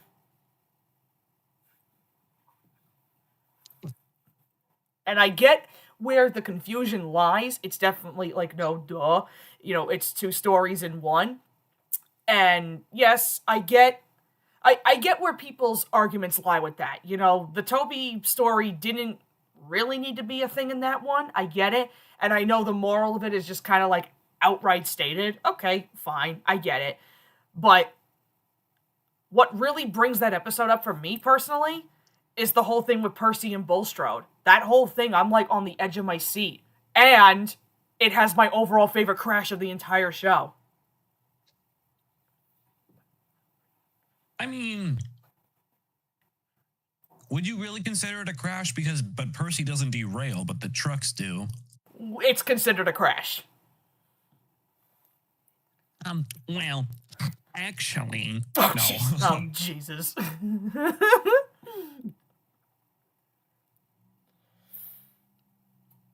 But going to what you said with You Can't Win, Babe, yeah, that's another really good one. That's probably my favorite of the Duke stories. Now, as far as... I'm taking a look right here. I think as far as my least favorite season 4, I'm probably going to get some hate for this one. I can feel it coming. I'm probably going to say A Bad Day for Sir Handel. And I don't know what it is. I just, I think there's better Sir Handel stories, truth be told.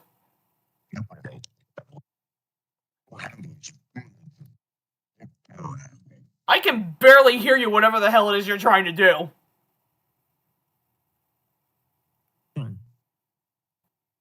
Yeah, you're not coming in very clear, whatever you were trying to do.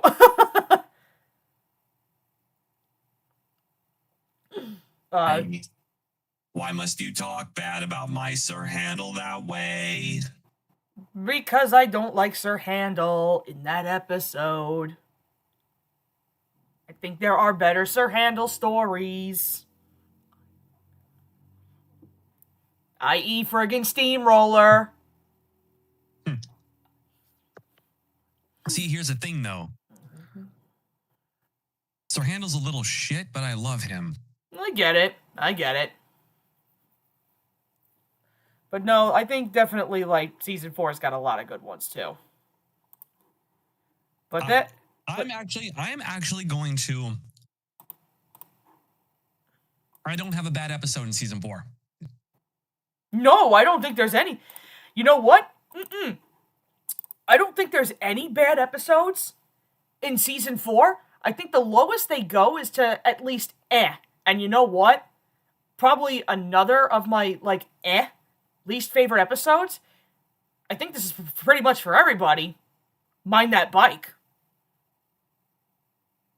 I mean, I can see it, but like it was the last Audrey episode. It's not the greatest, I'll say that. Oh no. Yeah, I can agree with Mind That Bike. But now people are going to be looking for actual peak, and that is Season 5. Season 5's favorite episode for me is a tie between Toby and the Flood and Put Upon Percy. Well, my favorite is amongst those two. It's Put Upon Percy. Yes, it is. I know that. That's a great episode. I love it. Love it. That is the Percy I like to see. Now, as far as least favorites go, oh man. There's a ton in Season 5, believe it or not, that I don't like. There's a ton of them. Let's see, going right...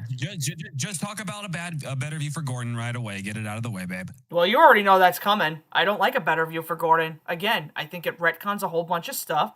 I don't like Gordon in that one. I think his overall purpose of the panoramic view is honestly pretty stupid, honestly. I don't care for it. Believe it or not, I really don't. The other one that I don't care for is A Surprise for Percy. I talked about that in my Make Someone Happy review. I'm not the biggest fan of it anymore. It's just kind of like, okay. The only real interesting part is just the runaway, and that's it. The rest of the episode, I'm kind of like, okay. You know? Again, I think there are better Percy... Oh, come on. Again, I think there are better Percy stories than that one, truthfully. My top 3 is Put Upon Percy, Rusty and the Boulder, Yes, good one. and Haunted Henry. Yes! All solid ones. Let me see, I'm trying to think another least favorite. Oh, here's another one that I don't like for season 5. I don't care for Ba. I don't get it. Honestly, I don't. Well, it was based off of a real life event. Yeah, oh, that I didn't know. Yeah, I don't know. Ba never stuck with me, so I'm kind of like, okay. Would you consider Bob being filler? Yeah, kind of. I feel that, honestly. What's another one I don't like? Oh, probably definitely in my top 10 least favorites. I don't care for Gordon and the Gremlin. And it's not even the fact that it's, another Gordon-centric story. I just don't get it. It's a very... Yeah, that one, I enjoy Gordon and the Gremlin, but it's one of the more down there, up there episodes, if you know what I mean. It's one of the weaker season 5 episodes. It's very weak compared to the other ones. I think the other one that I don't really care for, it's, let me see, actually, no. There's 2 more that I don't care for. One of them is Sir Topham Hatt's Holiday. I know everybody... What? No, I never cared for that one. Never. Oh my God. I never cared for that one even as a kid. Never. You know why? Because I think I actually prefer Lady Hatt's Birthday Party as the better Sir Topham Hatt episode. I know what Holiday was trying to do. I get it. It was another, like, down-to-earth slice of life episode. I just find Sir Topham Hatt's Holiday funny. Well, that's what a lot of people say. Do I think it's funny? Yeah. But again, I think Lady Hatt's Birthday Party is the better STH story. And then the last one that I don't really care for is Thomas and the Rumors. And me and Sir Duke literally tore that episode apart of how stupid it actually is. Not one of the greatest to come out of season 5, personally. But as far as all the other episodes go, there's a solid bunch. So is that what you would stick with, I guess, least favorite, babe? Is probably Gremlin or something else? Probably Ba. Okay. All right. Well, everybody's waiting for this one. Season 6. I already got my favorite ready to go. Well, My least favorite. Well, you know what? I think I'm actually going to change this up. Because the more I looked into it, I think I actually like this episode a little more. So, you guys remember when I used to say back in the day, Scaredy Engines was my favorite Season 6 episode? It's still good to me. But I think I have a better episode that can replace that. And I think my new favorite for Season 6 is Toby Had a Little Lamb. Phew, phew, Wow. No, Toby had a little lamb is precious. I can't do it. I can't do that episode bad. No, you cannot. It's a good... My favorite episode actually is Thomas and the Jet Engine. Well, of course, that's a lot of people's favorite, but it's... You know what? It's unrealistically stupid, but it's trying to have fun with it, and that's why I like Jet Engine too. Now, when I was younger, I despised Middle Engine. I still think it's mid, but I think that Edward the Really Useful Engine is probably the new worst for me. Oh, like I said, I'll even tell you guys some of the least favorite Season 6 ones I don't like. Right here, just looking at my files that I got. Here, Bad Day for Harold is the first one that comes to mind because, personally, I don't like Harold in that episode. I think he, honestly, just is...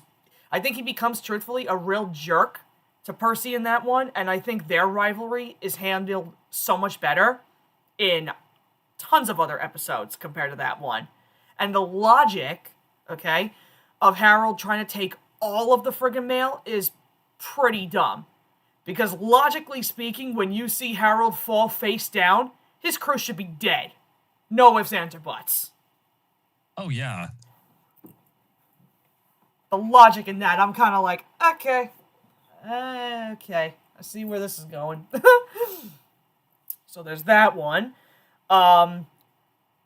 Me and Sir Duke actually tore this episode apart, too, of how logically dumb it is and how much they retcon. Duncan is not a good episode either, in my opinion. Everything that they tried to do with Duncan from season 4 is completely retconned here. It's like, where's the Duncan from season 4? What they tried to do with him in season 6 is kind of like, okay. Where's the Duncan that is always complaining about work? I don't hear him hardly complaining like, oh, all this extra work. Where is an engine out? You're not doing that exactly in season 6, buddy. And you gotta remember, this is coming from the engine, okay, who doesn't like pulling passengers or anything of the sort. But if this is the engine who doesn't like work, why is he trying to prove to everybody that he can do all the best jobs? That's not the Duncan I know. I'd finished first. Exactly my point. That's not the Duncan I know, and I don't like it. Yeah, that one, not good. Counteracting what you said, Edward the Very Useful Engine, that's another pretty bad one. And again, it retcons so much stuff. Looking back from what happened from the events of Edward's exploit, Gordon, once again, starts this whole friggin' bullshit. Oh, he's too old to do everything, and then he gets put in his place. Who do you know? By Edward. That's where the retcon with Gordon gets to me. Now I understand with that point. Like after. Yeah, that is kind of like, why did they have to retcon that? Because it's like, at this point in time, Gordon respects Edward enough. So why is he now reverting back to his old ways? Oh, he should be retired, this and that. And then the other thing that pisses me off is James and Henry are in on it. And I'm like, really?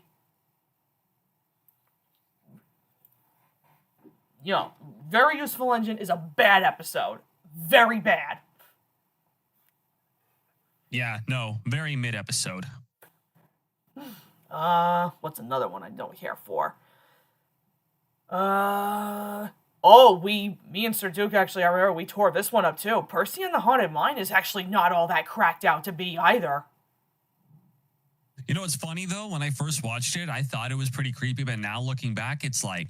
It's very mid compared to the other, spooky episodes for Thomas. What? Ew. This stinks. Yeah. No, babe. Oh, you stink. Yup. Yeah, Haunted Mine is really not all that cracked out to be, personally. This is as biased as you can get. I don't give a shit about Rusty Saves the Day.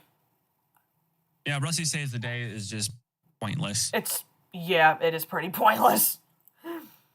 There's that one. I don't really care all that much for Thomas Percy and the Squeak. I think that one's pretty boring. Yeah. No. What does it for me is Michelangelo's dub. Oh, yeah. Peasant.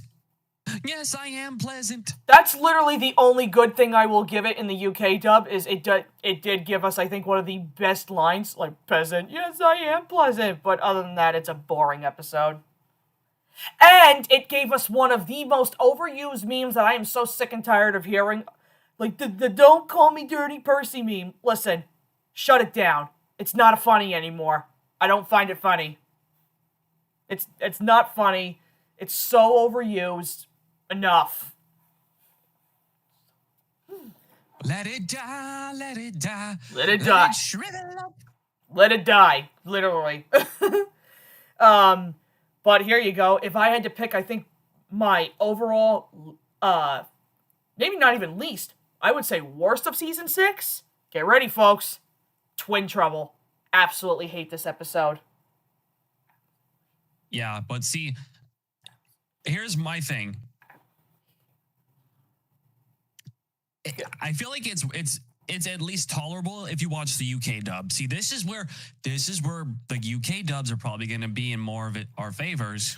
No, see, but here's the problem, though. I would totally watch the UK dub over US Twin Trouble. The problem is, I still don't like the story. And I'll tell you why. Point being, not only do I think that this whole argument between Donald and Douglas is so freaking petty, but the one aspect that I do not like about this is Donald. He is super toxic to Douglas. And when I say I was just passing. I was just passing. Have you come to say you're sorry? That's what I'm talking. Chill. Yeah, Dude, that's chill. what I'm. Yeah, that's what I'm talking about. You know, you see Douglas. You know, he's just minding his own business, doing his work. You know, he doesn't want to admit it. You know, but he's missing Donald. And then again, he's just passing by, just looking to say like a hi, how you doing? And then again, there's Donald. You know, did you come to say you're sorry? Like, I'd be like, dude, fuck you. And that's exactly why Douglas said, I have nothing to be sorry for. You're right. You don't have anything to be sorry for. Donald's just being a fucking toxic asshole to you. I don't like that story specifically because of Donald. He's not... No, honestly. Like, that whole freaking plot line, I'm like, no. Honestly. I don't like it. I don't like it. Don't like it at all. But as far... Ooh, let's see what else we got here. Here we go. Season 7. There we go. Now we're... Here we go. I'm just going to rip on all of Season 7, aren't I? I'm not going to rip on Season 7 that much because there's a lot of episodes in there that I actually do enjoy. Well, there are some good ones in here, yes. Well, overall, my favorite Season 7 episode, Salty Stormy Tale. No questions asked. That's a good one. Okay, here's the thing. I have a little bit of my own, like, little gripes with Salty Stormy Tale. It's the fact that, okay, why are they putting Thomas and Percy as bad guys when they were only, copying Salty because, they weren't making fun of him or anything? Right, but that's the thing, though. I think that was pretty much the point of the story. Salty looked at it like they were making fun of him, even though that wasn't their intention. That's why when Emily called them out, she was kind of like, well, you do realize that, it's not nice to copy the way others speak. Okay, fair deal. But it wasn't their intention to make Salty feel terrible, and that's why, they don't see him. Again, they think he's a grand engine, but Salty didn't know that. So he took it the way he saw it. I think truthfully, that was the whole point of the story. You know what's funny, though? When I first saw the back of Thomas and the Jet Engine VHS, and I looked on the back, I legit thought Fergus was Rheneas. That's pretty funny. I legit thought, I was like, oh, hey, Rheneas. I was like, wait, what? That's pretty funny. But what's your favorite Season 7? Oh, there's so many contenders. Gordon and Spencer. Okay, I'll give you that one. That's a good one. It's another good one. Bad Day at Castle Lock. Yes! underappreciated Donald and Douglas episode. Okay, that one I actually like. I mean, Harvey's in the episode too. I mean, that one is good. That one's good. I'll give you that one. Let's see. I actually don't mind Snow Engine. Yeah, I gotta go back and look at that one again. I'm kind of with that one. Oh wait, where'd it go? Josh, yeah, no, my worst. What's the matter with Henry? Okay, you know what? Now you want to talk about Thomas and Percy being dicks? Okay, look further. Look no further than that episode. Well, I have a counteraction for that particular episode, but I'm gonna get to that when we do Percy Saves the Day at some point. My least favorite season 7, however, is Trusty Rusty. You guys in the you guys in the chat already know why I absolutely despise this episode. It is one of the worst pieces of shit Thomas episodes out there. Duncan's an asshole. Quite frankly, I'm going to tell you this, and this is going to sound so dark. Again, you play stupid games, you win stupid prizes. And you know something? What Duncan and his crew did? Them dumbasses should have fallen off that goddamn bridge. Ask me if I care then, because I wouldn't. Oh my god. Ask me if I care then, because I wouldn't. Again, you play a stupid game, you win a stupid prize. There you go. Oh my gosh, I completely forgot. The old bridge. That is not a bad one. Again, I have a... No. That's not... No. I'm sorry. I can't because... No. It's a massive flanderization of Skarloey. I'm sorry. Well, again, total counteraction for that one. You'll find out. I would love to go into it, but I want to save that for the review. Total different opinion on that one. We will see. But here, you know what? Let's talk about Season 8. Halloween is my favorite episode. Halloween is my favorite of Season 8, too. Is this... Wow, the first time we get an episode, our favorite episode is the same. It took us 8 seasons to get here. Well, that's not true. We had Put Upon Percy, but mine also has Toby and the Flood mixed with that one. Well, you said... Well, the first thing that we said, yeah. But yeah, no, Halloween's my favorite for Season 8. Least favorite, however, no questions asked, Henry and the Wishing Tree. Stupid goddamn episode. I hate it. I absolutely hate it. Oh. Yeah, Henry and the Wishing Tree. And there are other contenders, too, that are pretty bad here in Season 8. As good as Gordon, Percy's New Whistle, Thomas, Emily, and the Snowplow. You got some pretty stupid ones in here. You have some strong contenders, but nothing for me beats Henry and the Wishing Tree, because, I hate Henry in that one. Absolutely hate him. I wish I could pull the express instead of Gordon. I wish I could be properly written again! That's what they should have wished for.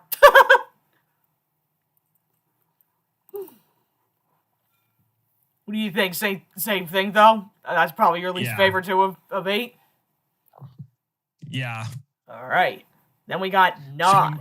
I was going to say, are we going to do all the seasons, babe? Because I'm saying we still have a lot of questions to get through. I know. Well, the question did say all seasons. So, you know what? I'll tell you what. I'll keep it short and we'll just do it model. We'll come back to the other ones because... everything I gotta say from 12 onward, I don't even remember. So, all right. So I'll tell you what. So we'll cut it down to 11 and keep it like that. All right. Let's see. So favorite of season 9. I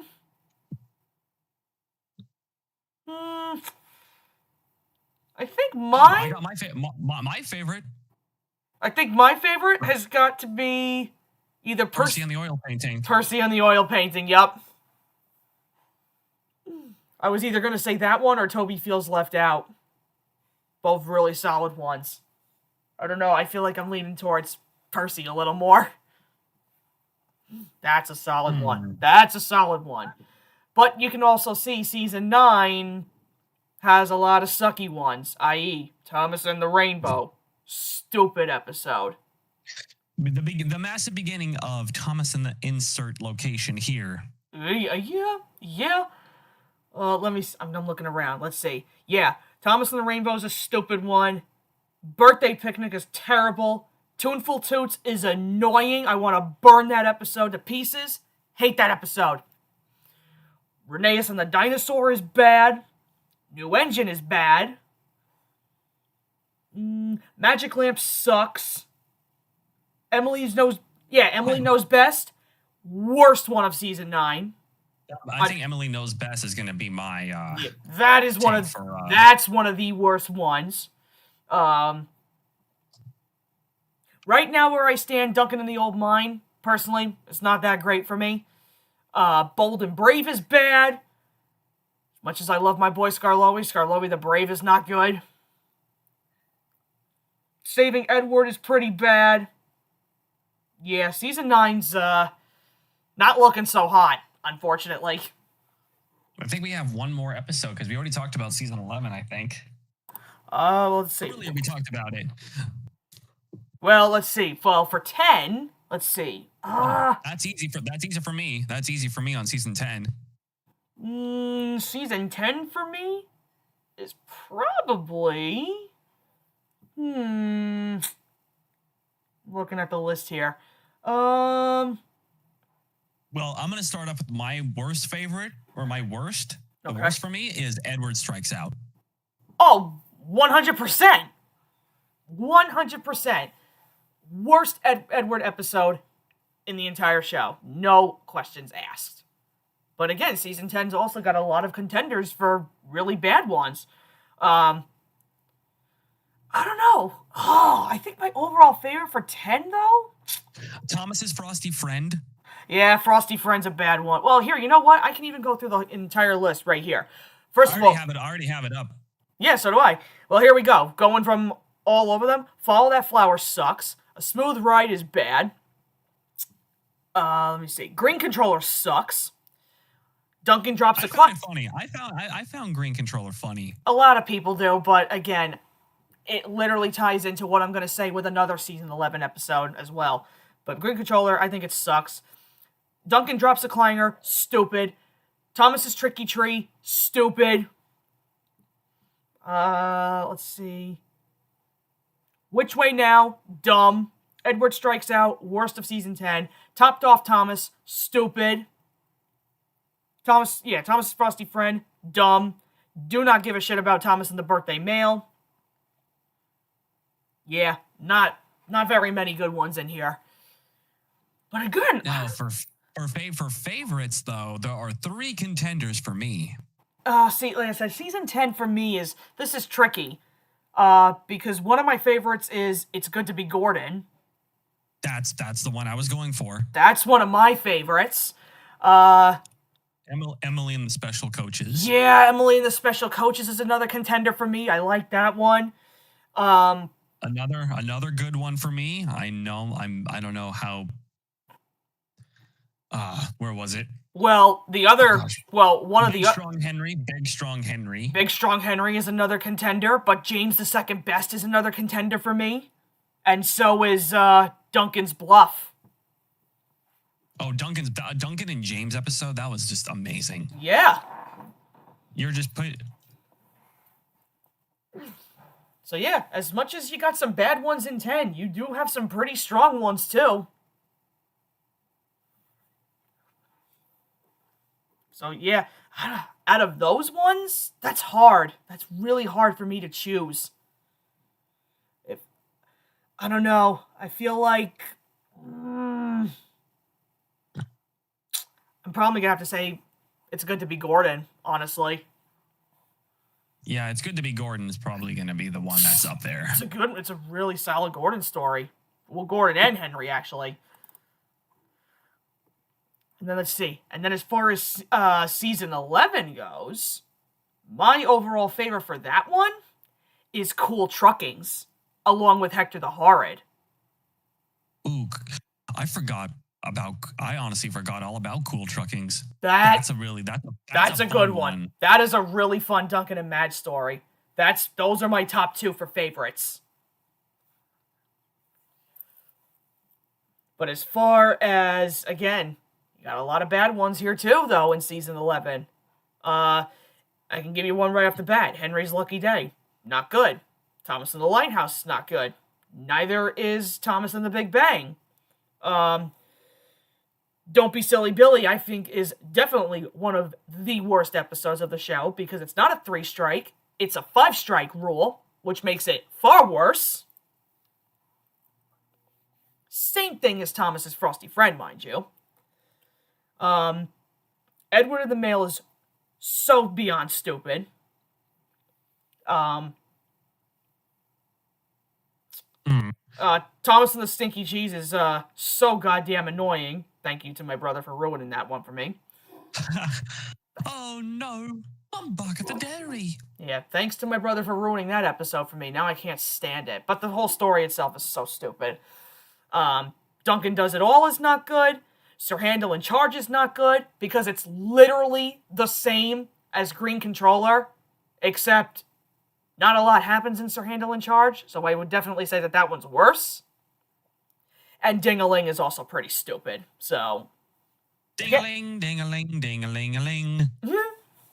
Again, strong episodes. Not a lot of good ones, though. Yeah. There's a lot more bad than good ones. Yeah, there's a lot of bad, unfortunately.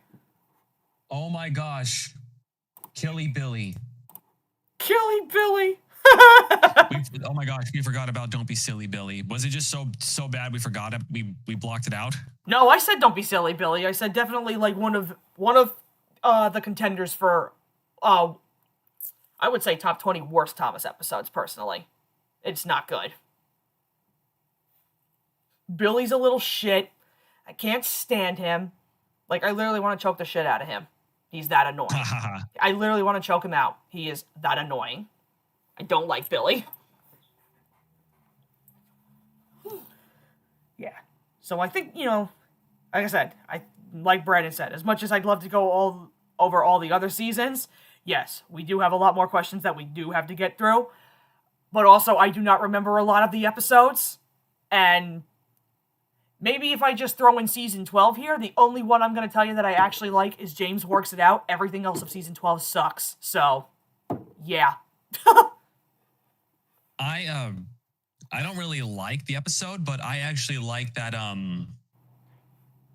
the episode where Hank is in because I like Hank's model. Oh, Heave Ho Thomas. That one, that one's kind of mid, honestly. I don't care about it. Like I said. Man, that one. Like I said, James Works It Out is literally the only season 12 episode I actually like. Everything else sucks.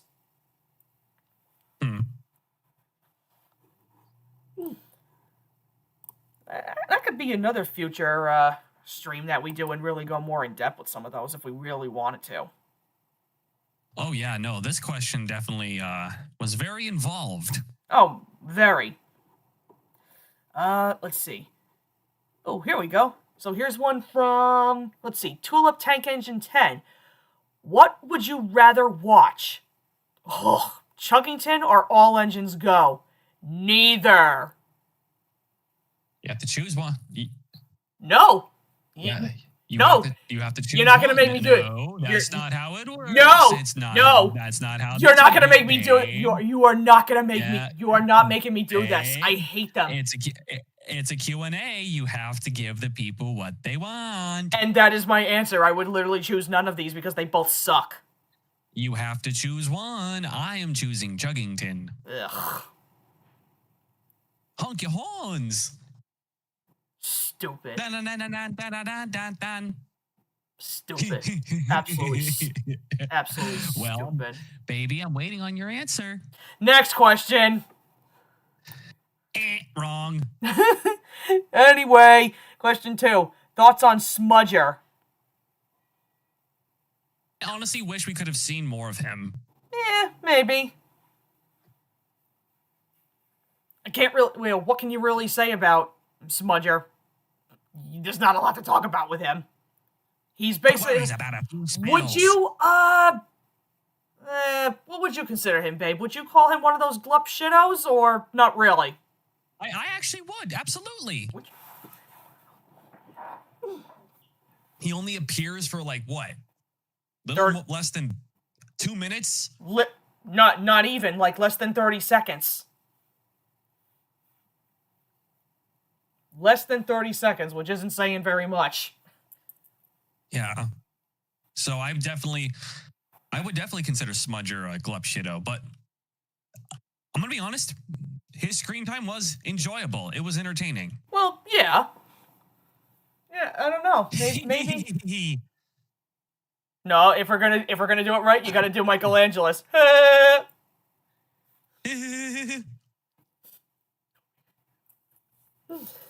Yeah, there's not much you can really say on Smudger. I mean, if they decided to keep him around, who knows?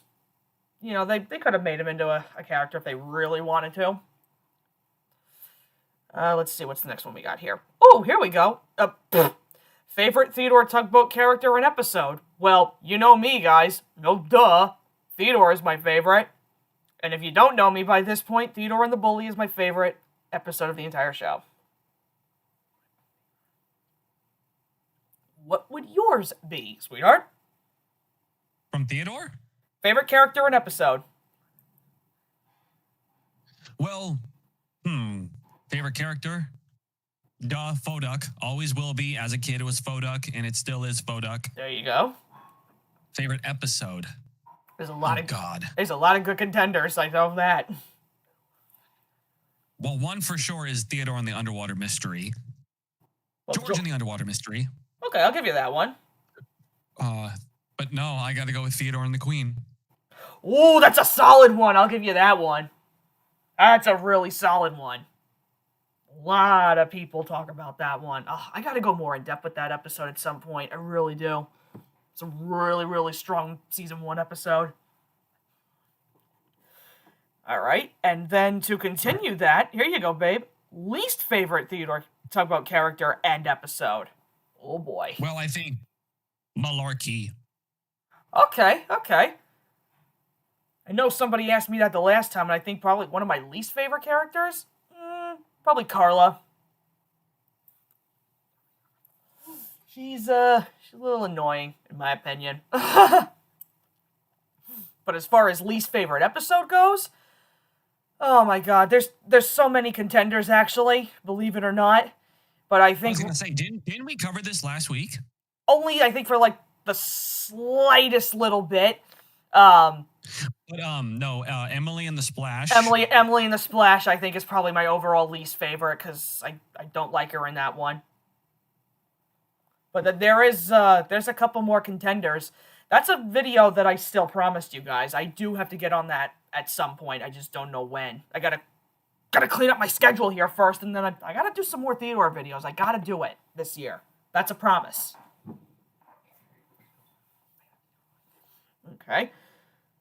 So at least we have those figured out. All right, let's see. Here we go, babe. Here's one. Let's see. Jamie Raymundo 7324. Let's see. 1. Have you watched or heard of an anime called, I don't even know how to say this, Inuyasha? Is that how you say it? Oh, Inuyasha. I have no idea what that is. I've never even heard of this. Oh my gosh, it's one of those 90s animes. It came on Adult Swim. Oh, I never heard of this. That's a new anime to me. I have no idea what this is. Yeah, no. Let's see. Yeah, I can't really elaborate on that because I don't know what this is. Let's see. Okay, that's a weird one. Here, second question. What is your favorite brand of peanut butter? Newsflash, I hate peanut butter. Jif. No, Skippy. Oh, Skippy's that's a common one. Everybody, I think, likes Skippy peanut butter. It doesn't matter for me. Like, I'm not a peanut butter person. I never have. I don't like, it's not even the fact that I don't like the texture. I don't like the smell of peanut butter. It actually makes me sick. Why that is, I have no idea. Not a fan, honestly. Let's see. Oh, here you go, babe. Question 3. Who is your favorite character in Yu-Gi-Oh? It's got to be Joey. I'll give you Joey. But of Hey, course, come on, you. Hey, come on, you. Give me an Egyptian God card, man. We got to go beat Merrick. We're in the Battle City Finals. well, if anybody knows me by this point, given my OC, my Yami Yugi. That's basically the character that started this rebranded channel. You guys know this. That's my boy. I love him.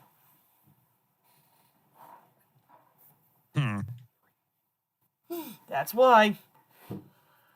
Alright. Okay, that's kind of a random one. What are your thoughts on the UK dub episode Time for Trouble? It's fine, honestly. If anything, I kind of prefer George Carlin's, personally. Oh, yeah. I think he has, honestly, I think what's the word I'm looking for? The voice acting, I guess you want to say, from George, I think is better. But I'm not going to knock Michelangelo's for that, because I like his the UK telling for Time for Trouble. It's not bad. I prefer George Carlin.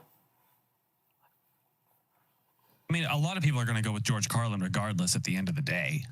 Well, that's if you're a US fan. If you're a UK fan, you're going to be biased and do Michelangelo's. I don't even know what you would say. It's either a win-win or a lose-lose scenario. I don't know how you would even say that. Let's see. But their last question over here. Let's see. Have you ever watched Phineas and Ferb? If you have, what are your thoughts? I actually like Phineas and Ferb. Phineas and Ferb is a good show. I can tell you what, though. It's been a hot minute since I've watched it, because after Disney XD started taking off, like all of those shows, it became very much harder for me to watch Phineas and Ferb. I know they rebranded the show at some point, but that's all on Disney Plus, and I really haven't had a chance to go back and look at any of that stuff yet. I need to, but if I'm going to, I gotta rewatch all of the first couple of seasons first, because I actually don't even think I saw all of the episodes. I don't remember. I really have to go back and rewatch Phineas and Ferb at some point. What about you, babe? Did you see all the show? Probably not, did you? Not the entire show. Oh, hold on a second. One second. Alrighty. Let's see. Nope, I was just checking something really super quick. Mother's got dinner already, sweetheart, so gotta make sure that there's plenty left. Yeah, well, I'm not leaving yet, so still got some ones to do here. All right, so let's do one here from Disney Cartoon Fan 1137. What are some of your favorite Thomas characters that you like, but a lot of people hate? One more time, honey? What are some of your favorite Thomas characters that you like, but a lot of people hate? Oh, Gordon. Well, let's see. Characters that I like? I think one of them that kind of comes to mind, I think, is probably James. I've seen a lot of people complain about him over the years, actually.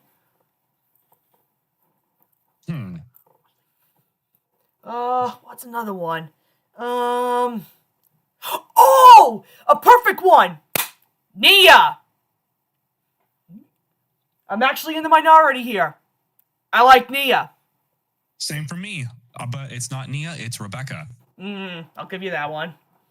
I mean, Rebecca's not a favorite character of mine, but I get that I argument. mean, is she?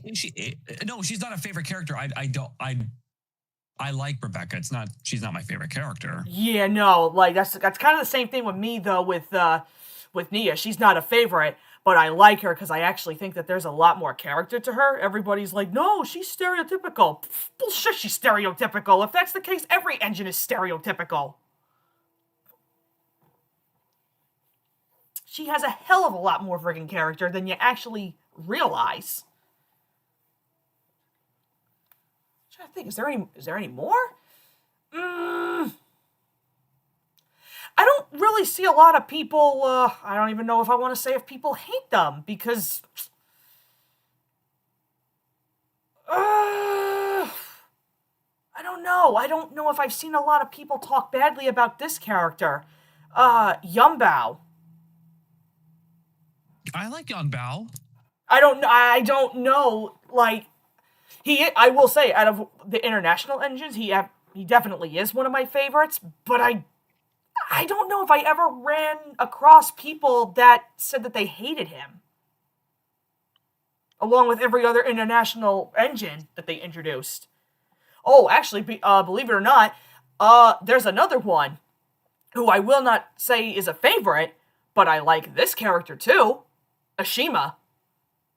How did I know you were going to say Ashima? Because I don't think she's that bad. Truthfully. I mean, yeah, granted, she doesn't have the best character in the show, but I don't think she's the worst, honestly. No, you're not wrong in that aspect.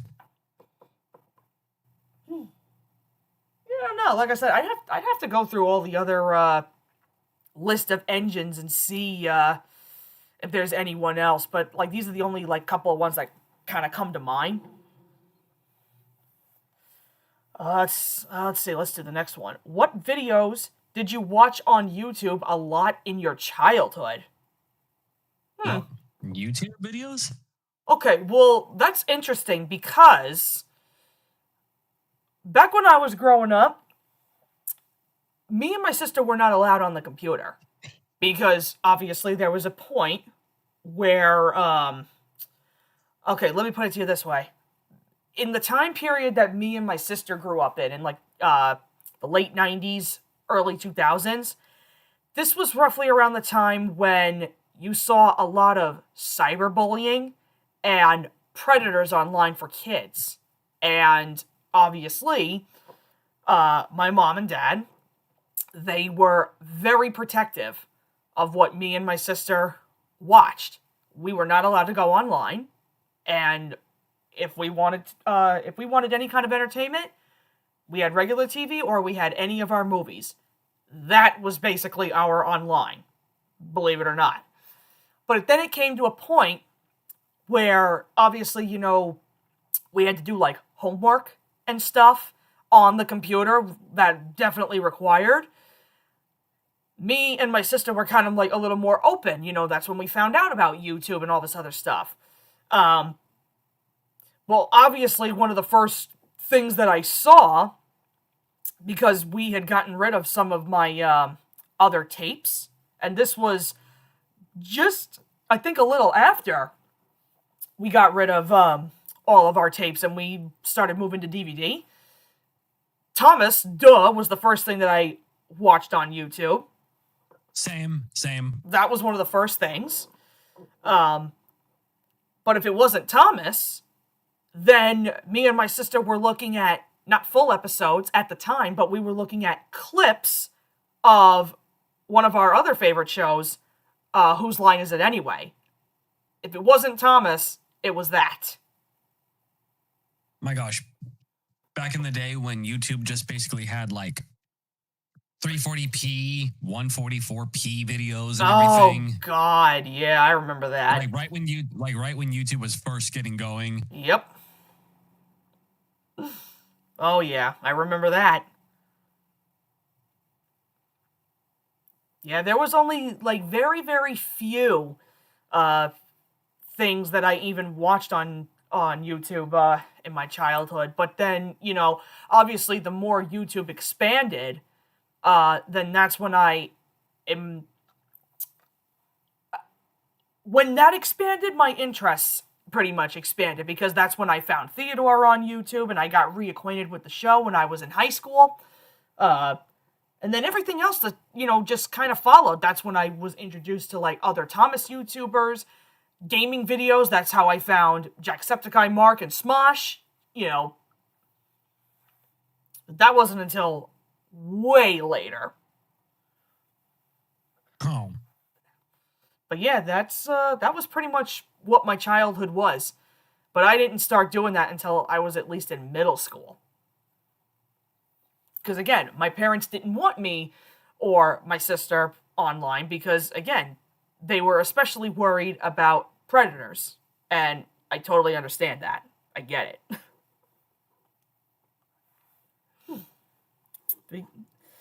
But still, it wasn't all that bad. Let's see. Oh, this one I think is for me. Do you ever think of reviewing other DVDs and VHSs of other shows? Yeah, I do, honestly. The only thing is, are people really going to be interested?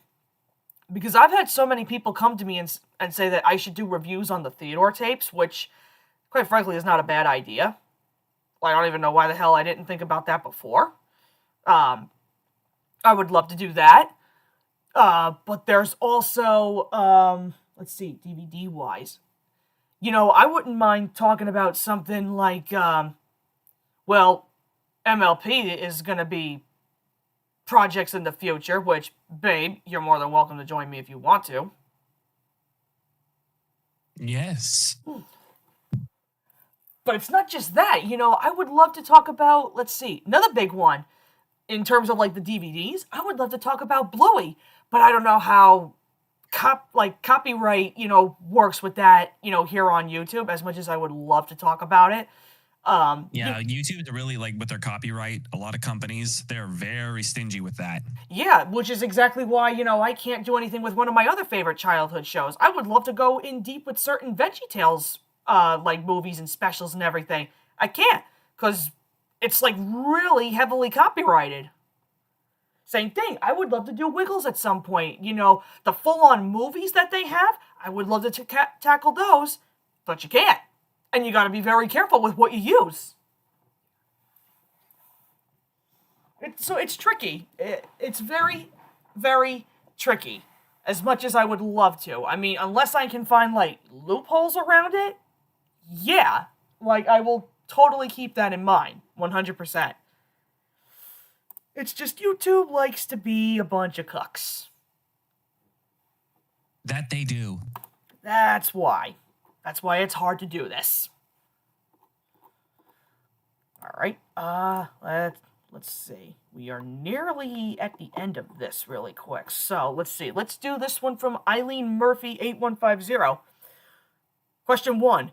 What's the worst Thomas DVD cover? Oh my god.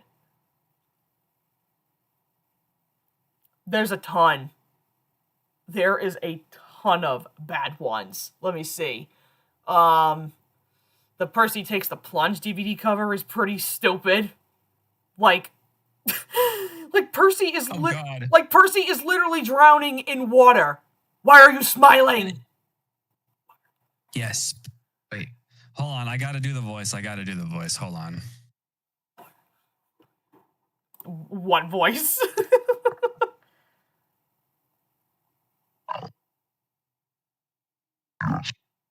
I could just barely hear you.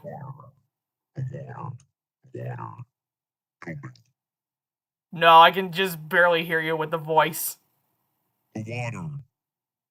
Oh, there you go. The water. Just drowning in it. Please. I think. Stop. Just all the water on my boiler. Running down my foot plate. Oh my god. Yeah, no, that's a pretty bad cover. Oh, here's another bad one.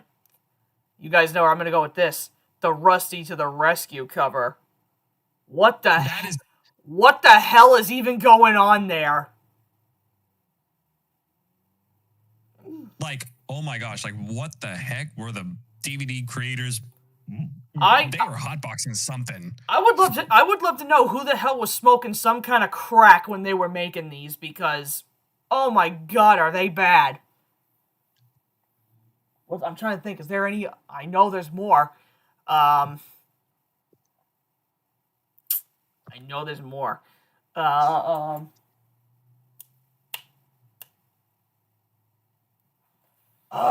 don't know. Can you think of any that come to mind, babe? Or I'm looking up some right now. People say, hold on. yeah. Well, those are the two that definitely come to mind first. I feel like I know that there are bad. I know there's other bad ones, but for some reason I can't. Thomas gets tricked. I don't want to say that that's one of the worst. It's pretty silly. I'll give it that. I mean, I don't know why they're using a. Why are they using a Thomas and the Jet Engine photo, for a Season 1 DVD? I have no idea. I don't want to say that's one of the worst. I just think it's goofy, honestly. Oh, yuck. Nice. Oh, I guess if you wanted to throw this one in here, I don't like the Learning is Fun James Learns a Lesson DVD. That one's kind of alright. That one's not bad.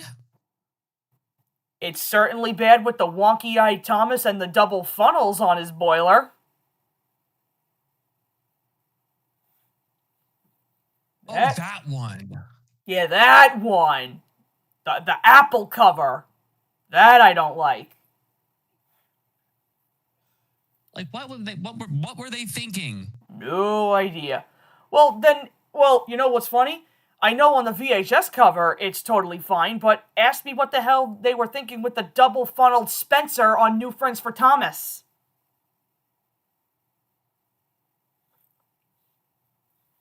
What the hell was What the hell was going on there?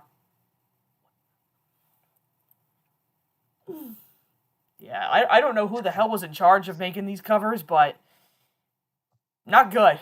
Not good at all. I'm pretty sure someone got fired. Probably. I wouldn't be shocked. Okay, no, Ryan, Henry and the Elephant DVD actually isn't that bad. It's not terrible. It's kind of bland, I'll give it that, but I would not say it's one of the worst. It's definitely bland. Let's see. Okay, well, like I said, I can't really think of anything else, but, well, here. Let's do this one. Let's see, second question. Where would you live on Sodor? Oh, that's tough. Where would I live? I'm going to answer real quick because I'm going to use the restroom. I would like to live either... There's two places that come to mind. I would like to live either that like town area near Knapford. Oh, okay. Or at Croven's Gate. Oh, okay. I'll be right back. Okie doke. Where would I live on Sodor?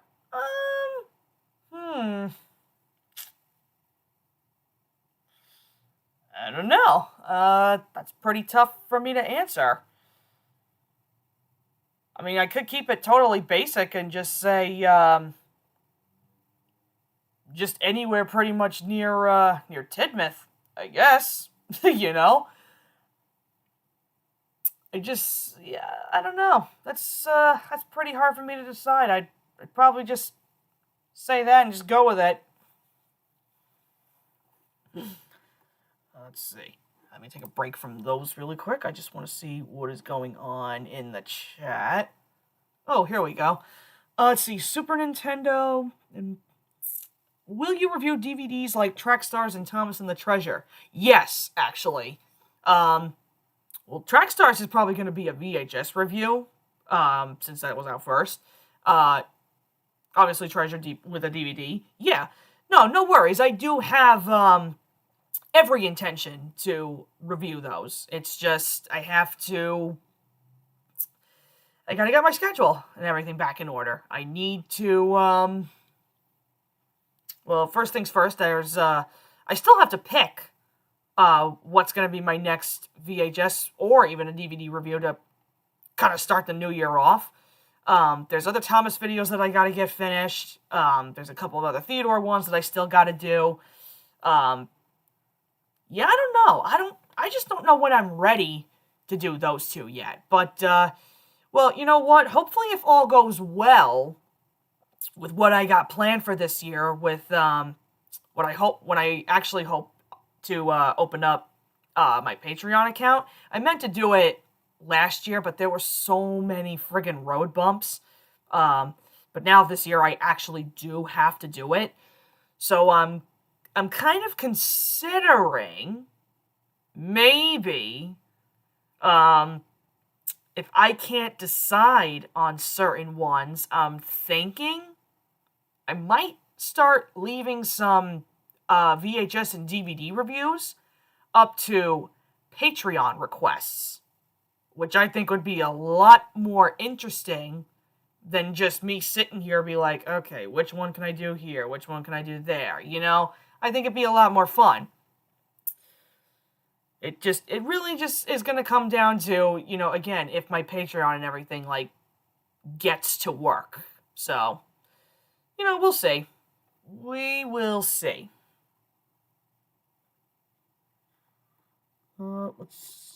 Any other good ones here?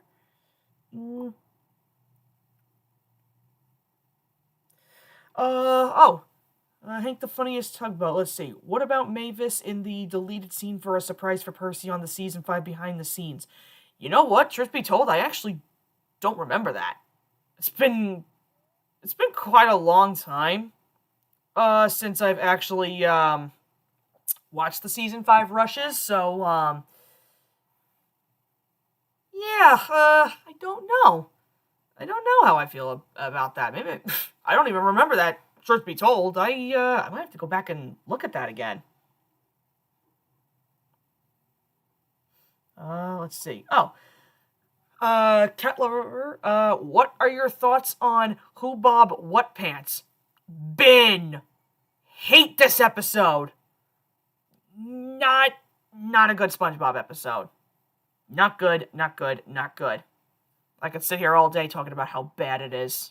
It's no. One of the worst SpongeBob episodes. Like, no.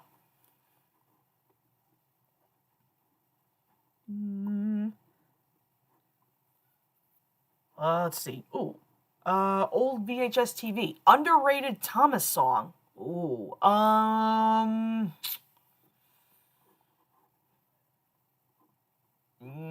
I'm probably gonna say this, because this is the first one that kind of comes to mind to me. Is probably the Red Balloon. Because how many people do you actually hear talk about that one? Very, very little. But I kind of see why, though, because, well, at least when I was sort of still into Thomas, but this was roughly around the time, too, when it was, my brother's turn, and we passed that on to him. It was kind of hard catching up with, like, other Thomas ones, because I think, what was it? I think the only one that I remember having on tape, I think this was the last one that we had, was New Friends for Thomas. But everything else, season 7, I know my brother had on DVD, but I know that there were ones that, that we weren't, like, at the time, we were not super caught up on, and for some reason, Hooray for Thomas just kind of, I don't know, I guess it dropped off the radar or something, because whenever we went to go and look for new Thomas for my brother, we never found Hooray for Thomas, so I don't know, honestly. I don't know why we never came across that one specifically, but we both never grew up with that tape / DVD or whatever. I don't think a lot of us did, if I have that correct. So it was a complete surprise to me, when I saw not only all the episodes on that release on YouTube finally, and then when I listened to the Red Balloon song, yeah, it was kind of a shock, because I'm like, how the hell did I not see any of this? Like I said, I wish I knew the answer to that, but I don't. I have no idea why that was so hard to find. Alrighty, I am back. Oh, there you are, sweetheart.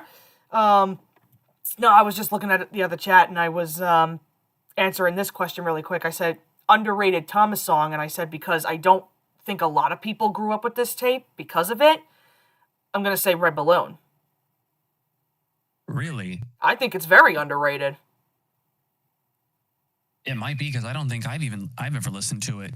Well, I never grew up with it, and neither did my brother. I had to find out what the hell that song was through YouTube, along with the episodes on Hooray for Thomas.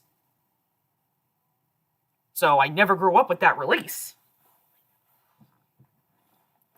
So I would say that one is pretty underrated.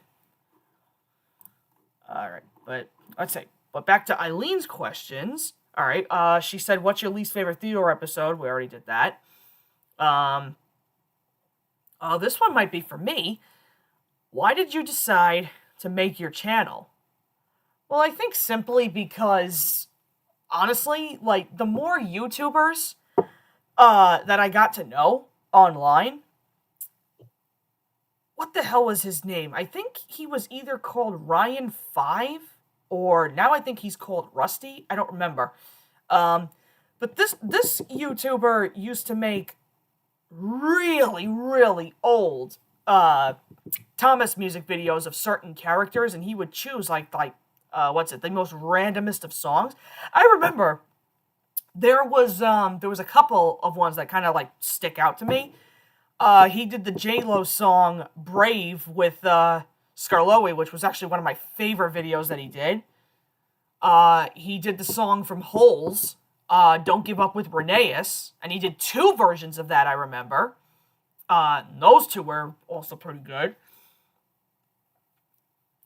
I know there's a lot more, but those were the 3 videos that I used to go back to nonstop, and there'd be times where I would sit here and I'd think, you know what? I want to make Thomas music videos, and better yet, I wanted to do other music videos. That's why I did some for Theodore, and then when there were more YouTubers that I came across, how they would do, like, video essays on certain episodes, and just, why do these people click with Thomas as much as they do? I figured, you know what? If they can do that, I can do that too.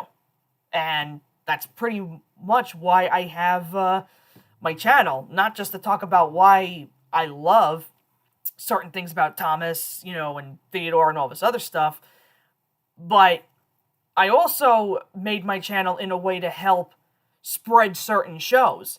I.e., that's why I pretty much have all of Theodore on my channel, because I want that to be accessible for people. And knowing that it's not heavily copyrighted, I can do that. Obviously, there are other things I have to be oh so very careful of, but that's pretty much why I made my channel. To not only help spread certain shows like that, depending on their copyright, but I wanted to talk about all my interests as well. And I couldn't be any more happier with where my channel is. I love it. Let's see. Oh, babe, there's an interesting one for us. What's your best childhood memory of Thomas? Ooh, that's gonna be a good one. Let me see. I can give you mine right off the bat.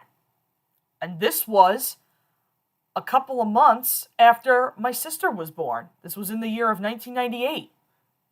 So, when my grandmother came over here to babysit my sister, me, my mom, my dad, my Uncle Rich, my Aunt Cindy, and my cousins at the time,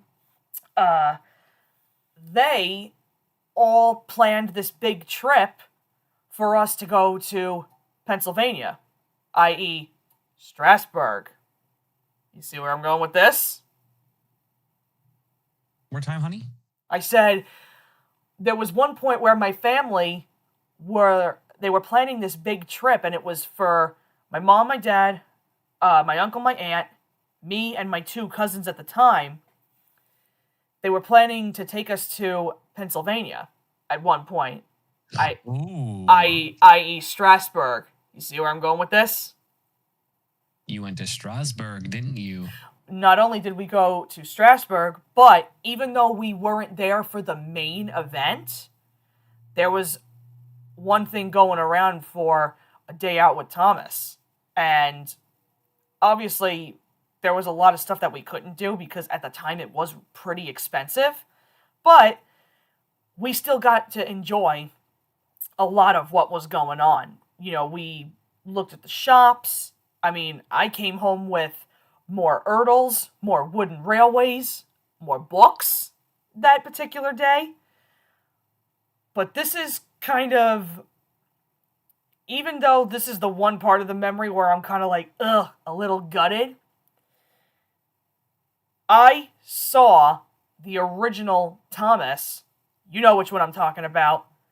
The original that they use in 10 Years of Thomas. I saw that with my own 2 eyes. And the OG and Thomas. he was beautiful. The only I bet. The only problem was he was way too expensive, so I never got a chance to ride him. But at least How much was it? Do you remember? No, I don't. I don't remember it at all. But you know what? As much as I didn't get to ride him, I'm very happy to say that I at least saw him.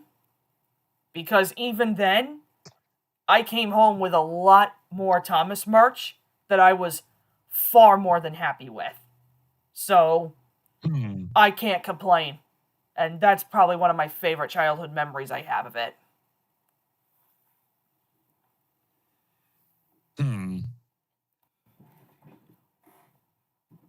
But, in all fairness, I would love to have an actual day out with Thomas experience.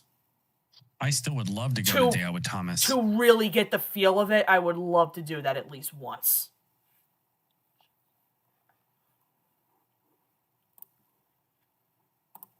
Where do you stand with favorite childhood memory for you?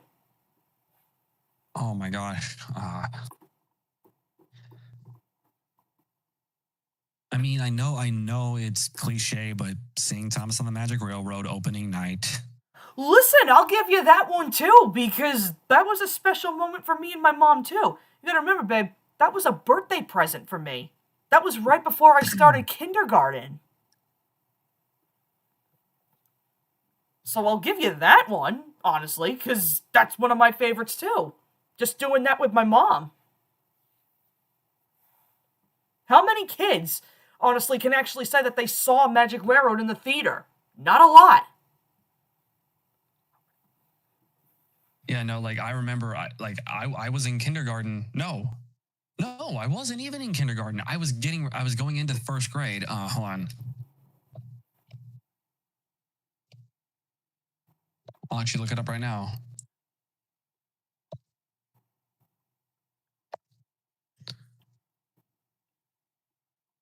Let's see.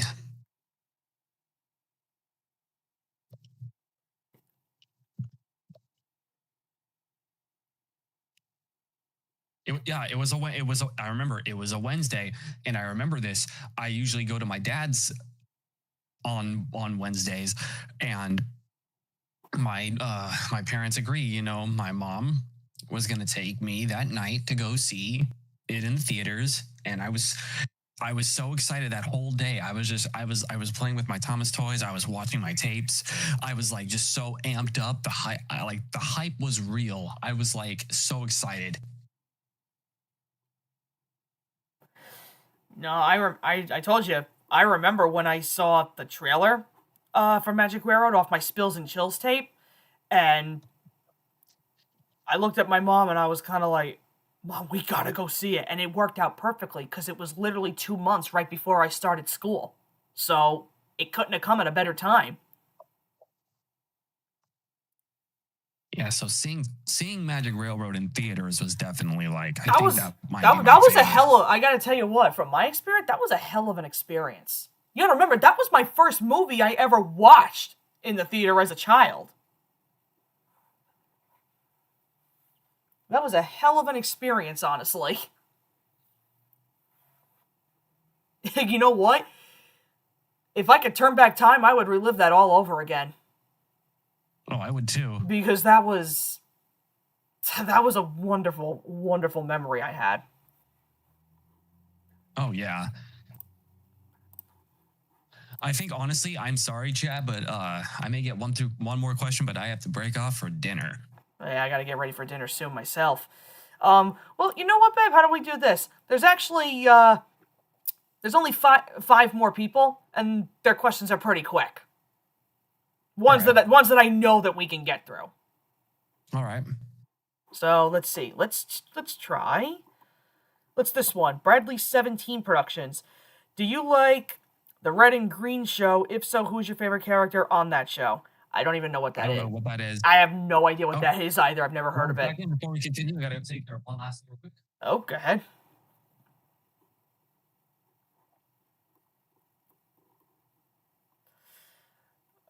Let's see. Oh, I know, Josh. I know you keep seeing it. Did you see Sudrian A0's take on Trusty Rusty titled Rusty's Warning? No, but even still, no matter what, I still don't like that episode, truth be told, so it is what it is.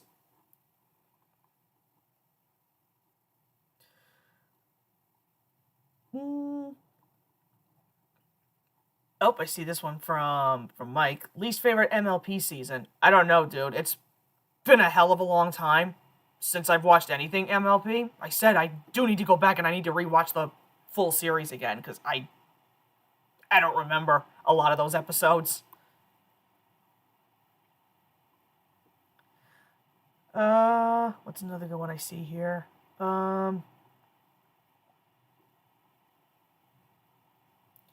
Do you think Season 7 is hit era or classic era? Listen, I know it's hit era technically here in the US. I don't count it. The UK says it's classic. I think it's classic. And I'll tell you why. Because hit era to me is not 4.5 minute Thomas. It's the 8.5 minute Thomas. And you can't convince me otherwise. So if UK classifies it as classic, then I think there's a screw up here in the US. Season 7 is not hit era. Season 7 is classic, and you can't change my mind. It's Ghislaine. Yeah, literally. Exactly. All right, let's see. What else do we got here from Bradley? Let's see. What are your thoughts if Thomas and Friends did a crossover with My Little Pony Equestria Girls? Okay, honestly, I'm going to be completely honest. That would not work. No matter what style you try to do it in, One more time? So this question is, what are your thoughts if Thomas and Friends did a crossover with My Little Pony Equestria Girls? And I said, no matter what style it is, it doesn't work. Because that style for My Little Pony would not work in model era Thomas. And it would certainly not flow right in CGI Thomas. No. It doesn't work. It honestly does not work. Let's see. Do you like Ni Hao Kai Lan? If so, what's your favorite episode? Okay, I'm familiar with that one. That was probably one of the older, like, Nick Jr. shows. But I never watched it, so I can't really give you my thoughts on that. Ni Hao Kai Lan was a show that I knew was around, but like, I mean, it was aight. Yeah, I didn't really care about it that much to really look more into it. Oh god, I knew this was gonna come up. Do you like Booba? No. Bin. I hate the show. Absolutely hate it. I don't get it. It's creepy. Never liked it even as a kid. What the fuck is this? What is this freaking furry troll gremlin Santa Claus hybrid thing? What the heck is that? I don't want to know. I don't want to know. Let's see. So there's that one. Let's see. Do you know Polkaroo from TiVo Kids? No, I don't even know what that is. Don't know what that is either. I've never heard of that. Let's see. Boggarts for Life 25. What made you like Doctor Who? Oh, very simple. That's something for you, babe. That's simple for me because my friend Matt in the UK, he was already a Doctor Who fan. So because like he was trying to introduce me to like certain shows that he liked that I already knew of but wasn't interested at the time, he showed me Walking Dead first, and then once we kind of got tied off with that, he was like, you know what, give Doctor Who a shot. So I did, and honestly, I like it. Now, I will say that I only like Doctor Who up to a certain point, and I will only do everything with Chris Eccleston, David Tennant, Matt Smith, Peter Capaldi, and that is my cutoff. Because no offense to Jodie Whittaker, her season sucks. Like, absolutely 100% sucks. And that is not on account of her, it's the shitty writing. And I don't like it. I saw too many clips to determine, yeah, I'm not going to watch this. And then again, no offense to what they tried to do with the newer Doctor Who that's out right now with Shudigawa. Listen, a fine actor. I saw all of season 1 for him, but the writing still sucks. It's not as good as it used to be. And that's where I'm kind of like, you know what? Let me put it to you this way. Doctor Who is basically the SpongeBob of the BBC. It is literally being milked into the ground so much that it's getting worse and worse and worse. That's how bad it is. And that is saying quite an awful lot. Because listen, it's going to be one of two different things. Listen, if SpongeBob goes downhill, Nickelodeon goes downhill. If Doctor Who goes downhill, then the BBC goes downhill. You see where I'm getting at? It's not good. There's nothing they can do to make it great again. Nothing. They should just end it and just move on. Let's see. Ooh, babe, you might like this one. Your opinion on the Rolling Stones. I like the Rolling Stones. I like the Rolling Stones. I don't listen to their music very often, but... I mean, it's not my favorite magazine, but, Wow, babe. Wow, babe. Thank you. God damn it. No, I don't listen to them very often, but they're fine, honestly. Oh, that's a simple one. How are things so far? Pretty decent. One of the questions here, from this blogger guy. How's things so far? Pretty good, honestly. Things are pretty good. I mean, so far I can honestly say mine and Brandon's 2026 has kind of been a little rocky right now. But I think we're back on track. I think you could say we're we back are on track. For fuck's sake, I'm gonna smack you. But no. In all seriousness, no. I think we are definitely back. We're back on track with everything. Like we had a little bit of a couple of like rocky couple of days, but you know what? We're getting over that. For the most part, we're over that hurdle. So yeah. Other than that, we're doing a lot better now. Oh yes.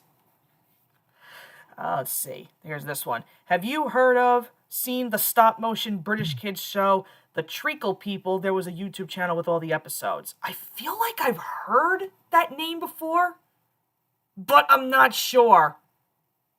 What is this? I've never seen anything like this before. Of what? Treacle People? Yeah. Yeah, I don't... I might have heard about it. I don't remember, though.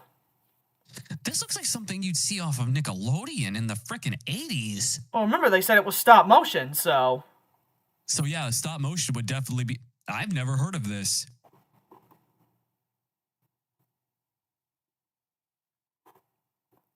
Yeah, I've never heard of it.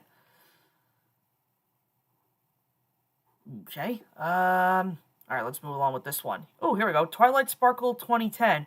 Thoughts on Thomas and Friends' future with the new show in 2026? I don't know. Knowing that there's not a lot of information out there on it, all I'm going to say is I'm remaining optimistic. But Yeah, well, I feel like based off of the toy designs. Oh, God, that's what the show. I really hope to God that that's not the new design, because if it is, then this show is so fucked from this point on. Well, if it is, let's give it the benefit of the doubt. Let's give it a chance at least. Let's not just have our judgments be based off of a. You're right. No, you're right. I mean, I really hope to God that that is not the actual design. You know, I'm not entirely sure, but I don't know. I mean, we'll see. As of right now, I mean, I'm kind of just remaining optimistic with the little info that we have right now. From what I've seen, I feel like because the same wheel configuration, it gives me a good hope. That's why, like, when it gets announced, I'm gonna go in full on and just check it out. Yeah, I mean, I'm still gonna check it out regardless. I'm just praying for. Yeah, Josh, exactly. I'm going off of what Tug said in his last month's video. Exactly. That's what I'm gonna do, and I think everybody should too. I'm not telling people what to do, but I'm like, give it a chance. Like, before you knock it based off the toys, just try to give it a chance. Like, if you don't want to, that's completely fine. But I'm gonna be going in just curious about it. Remain optimistic the best that you can, basically. Yeah. Yeah, and there's no problem with that, honestly. Let's see. All right, let's see here. Here, next one. Are you excited for FNAF 2? Well, being that it's out, I am still pretty excited to see it. I know it's still, well, at least by me, it's a pretty Sorry, guys. I'm really sorry, but I do actually have to go. All right, no problem, sweetheart. Like I said, I have, like, literally just over 10 questions that I'm probably going to call it because I got to have dinner myself, so no problem. Alrighty, chat. Thank you, guys. Maybe next stream we can do a chat-only Q&A. Oh, you know what? I'd be down to do that, honestly. You know, because then we can actually, like, look at all the other questions, like, a lot faster. Oh, yeah. Alrighty, well, thank you guys, chat. And also, babe, thank you again for having me. You're welcome, sweetie. And I will see you in a little while. Okie dokie. Alrighty. I love you, honey. I love you too. Bye-bye. Alrighty. Well, again, that was fun having him here. But yeah, going back to what I said about FNAF 2, no, my thing is, again, well, right by me, it's kind of, it's still a pretty popular sellout, at least by my theaters over here.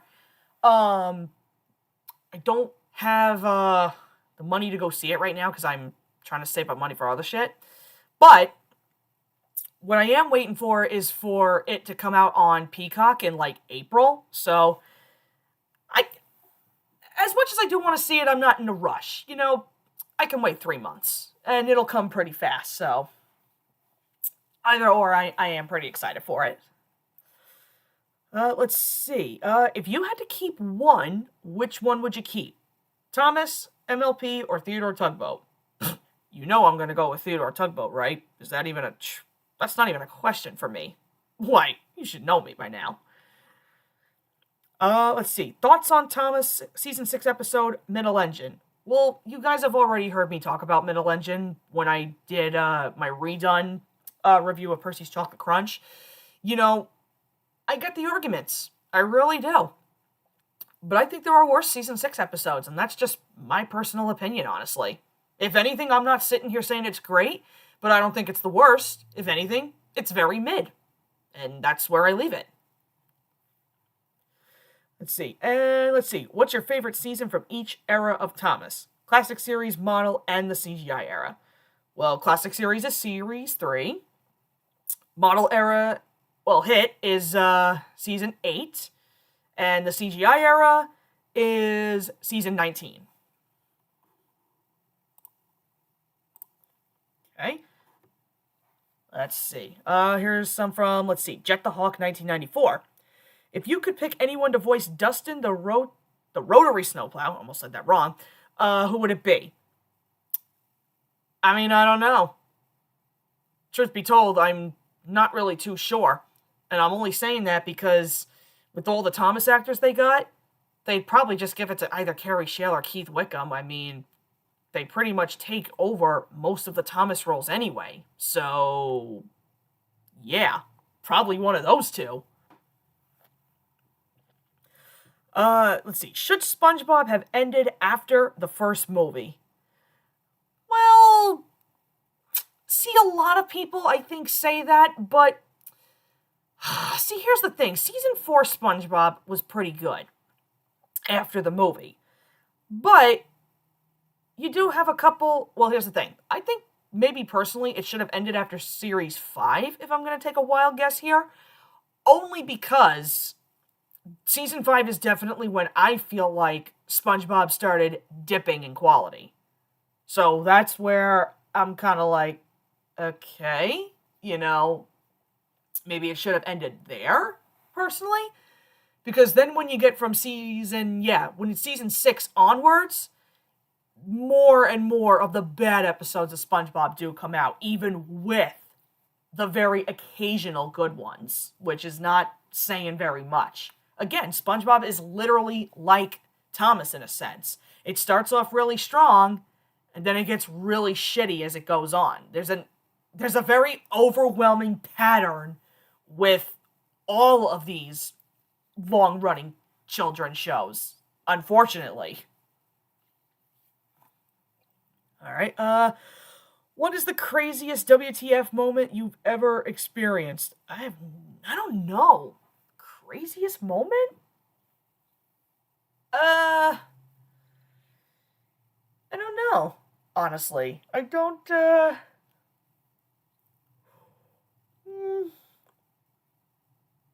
don't know. I don't know if I've ever had, like, a real crazy, like, WTF moment. I mean, if I have, I can't really think about it right now, but, yeah, I don't know. I'm not sure. Let's see. 4. Can a bad sequel ruin an overall good string of films or TV shows? Well, that depends. I think it really, really depends on the show itself, because think about it. Let me see. I'm trying to think of, good films.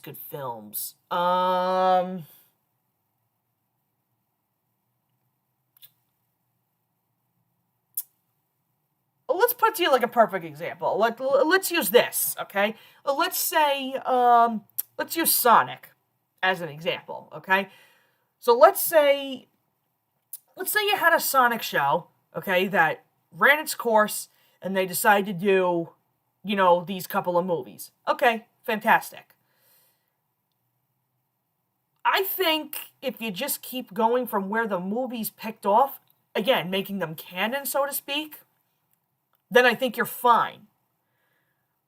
But then if you try to do something that totally retcons everything, like say if you have Sonic already do something with one character that already happened like before the movies came out, this, that, or whatever, then I think that's when things start to unravel, and that's how you ruin either whatever film or TV shows that are out there.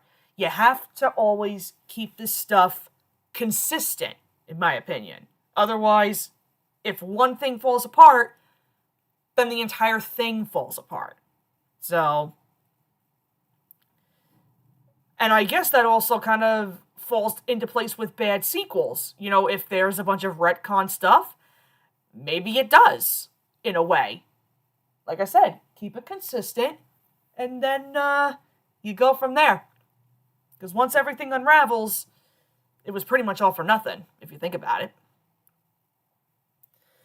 Let's see. Their last question. Have you ever watched Underground Ernie, The Transporters, and its sequel, The Space Race? If so, what are your thoughts on each?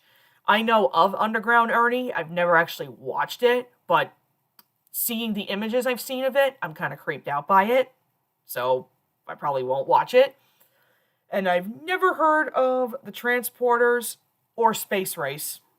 Never heard of them. I don't even know if they really interest me. Okay? And here we have one of the final ones on my other video. Stuart Barkley. What are your guilty pleasure Thomas episodes from each season? Well, I guess to kind of name off a few, again, because I do have to wrap this up soon. Guilty pleasure episodes. Well,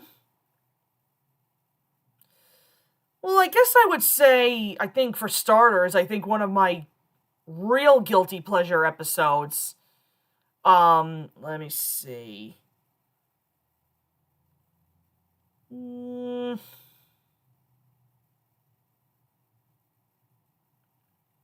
Really trying to think here. Well,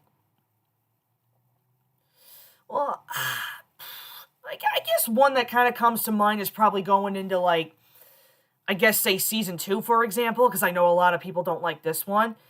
But even though, I don't even know if you would say this is a guilty pleasure, because I kind of like it too.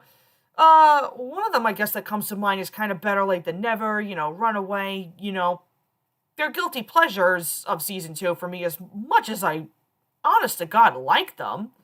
But I guess you could also say that is, that's also kind of like what I would say for these 2 episodes, for example. I guess for, like, for season 6. Not only do I very much agree, that it's mid, but I can still kind of watch it, is Middle Engine, of course. But you know what? It's funny, because I said this before, I believe I did. I know people say Buffer Bother is literally just a rehash of Twin Trouble, which I'm not going to lie, it absolutely is. But in all honesty, I think I would say that that's kind of a guilty pleasure for me. Only because it's like, yeah, I know it is technically the same story, but then again, Bill's not being exactly toxic to his twin. You know what I mean? Throughout the entire story. Donald, on the other hand, is just unbearable in Twin Trouble. So, yeah, I guess I could say, Buffer Bother might be kind of a guilty pleasure for me. But I am trying to think, though, is there any other ones? I'm trying to think. I don't know. There might be a few more. It's just, they're very hard for me to list right now. So, I'll tell you what, that might actually be, that's an interesting video topic, I think. Again, I can probably run that by Brandon and, see what he says. Let's see. Second one, what do you think of Sooty? I love Sooty. It's probably one of my favorite UK shows, honestly. Now, granted, I haven't seen all of it, personally, because I know stuff from, like, the old Sooty days I know is kind of hard to come by. So really, I guess the only thing that I'm really, familiar with in terms of Sooty is probably Sooty and Co. But I do, at some point, I do need to go, well, if they're available, I'll say that. If they are available, I do need to watch more of the original Sooty before Sooty and Co. But it's funny, too, because I've not seen all of Sooty and Co. either, because, again, it's also a little hard to come by. I guess, like, the further you go on into the series, so, yeah, it's not a bad show. Like I said, I like it. It's probably one of my, my favorite UK shows, honestly. Let's see, 3. Funniest moment from MLP. Again, I don't know if I can actually fully answer that. Only because, again, I have not seen MLP in a very long time. So, yeah, I do need to go back and rewatch it at some point. So, at the moment, I don't really have a funniest moment. 4. What is your favorite song from The Wiggles? That's easy. 6 Months in a Leaky Boat. From one of my very favorite childhood specials, Wiggly Wiggly World. I love that song so freaking much.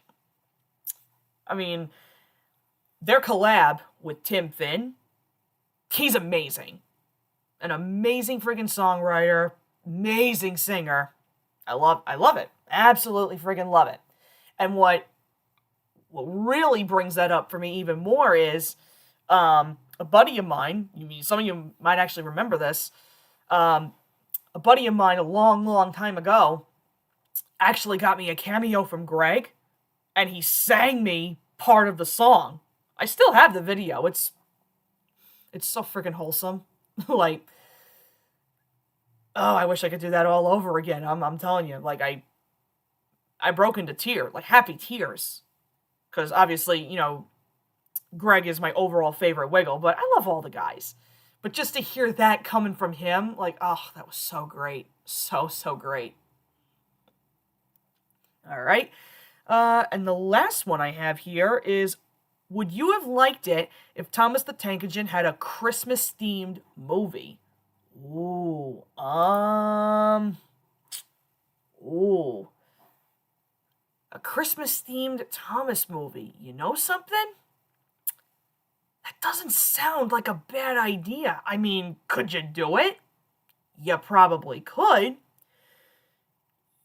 Yeah, see, the only thing is, would you be super duper cliche about it, or would you try to do something a little new with it? You know what I mean?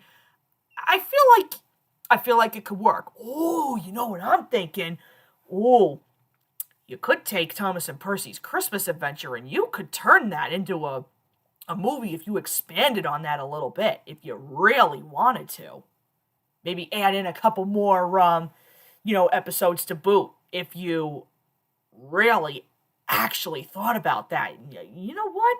I'd like to see somebody do that. If not, I might even do it. That sounds like a fun challenge, actually.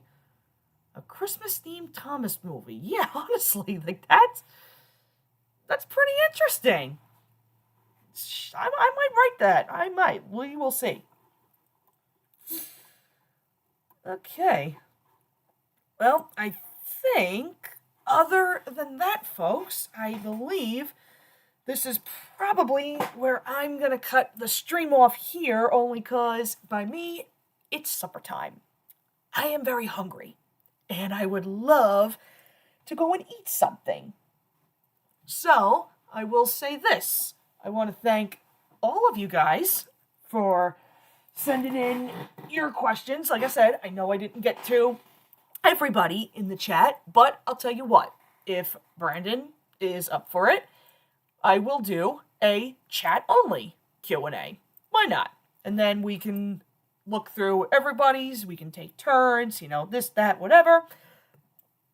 I think that one might be fun. I'm gonna see if he's busy. Maybe we'll do another one next weekend or whatever, but yeah, I will keep you guys posted. But other than that, again, thank you guys all for tuning in. Thank you for the questions. And I will see you guys in the next video. Bye!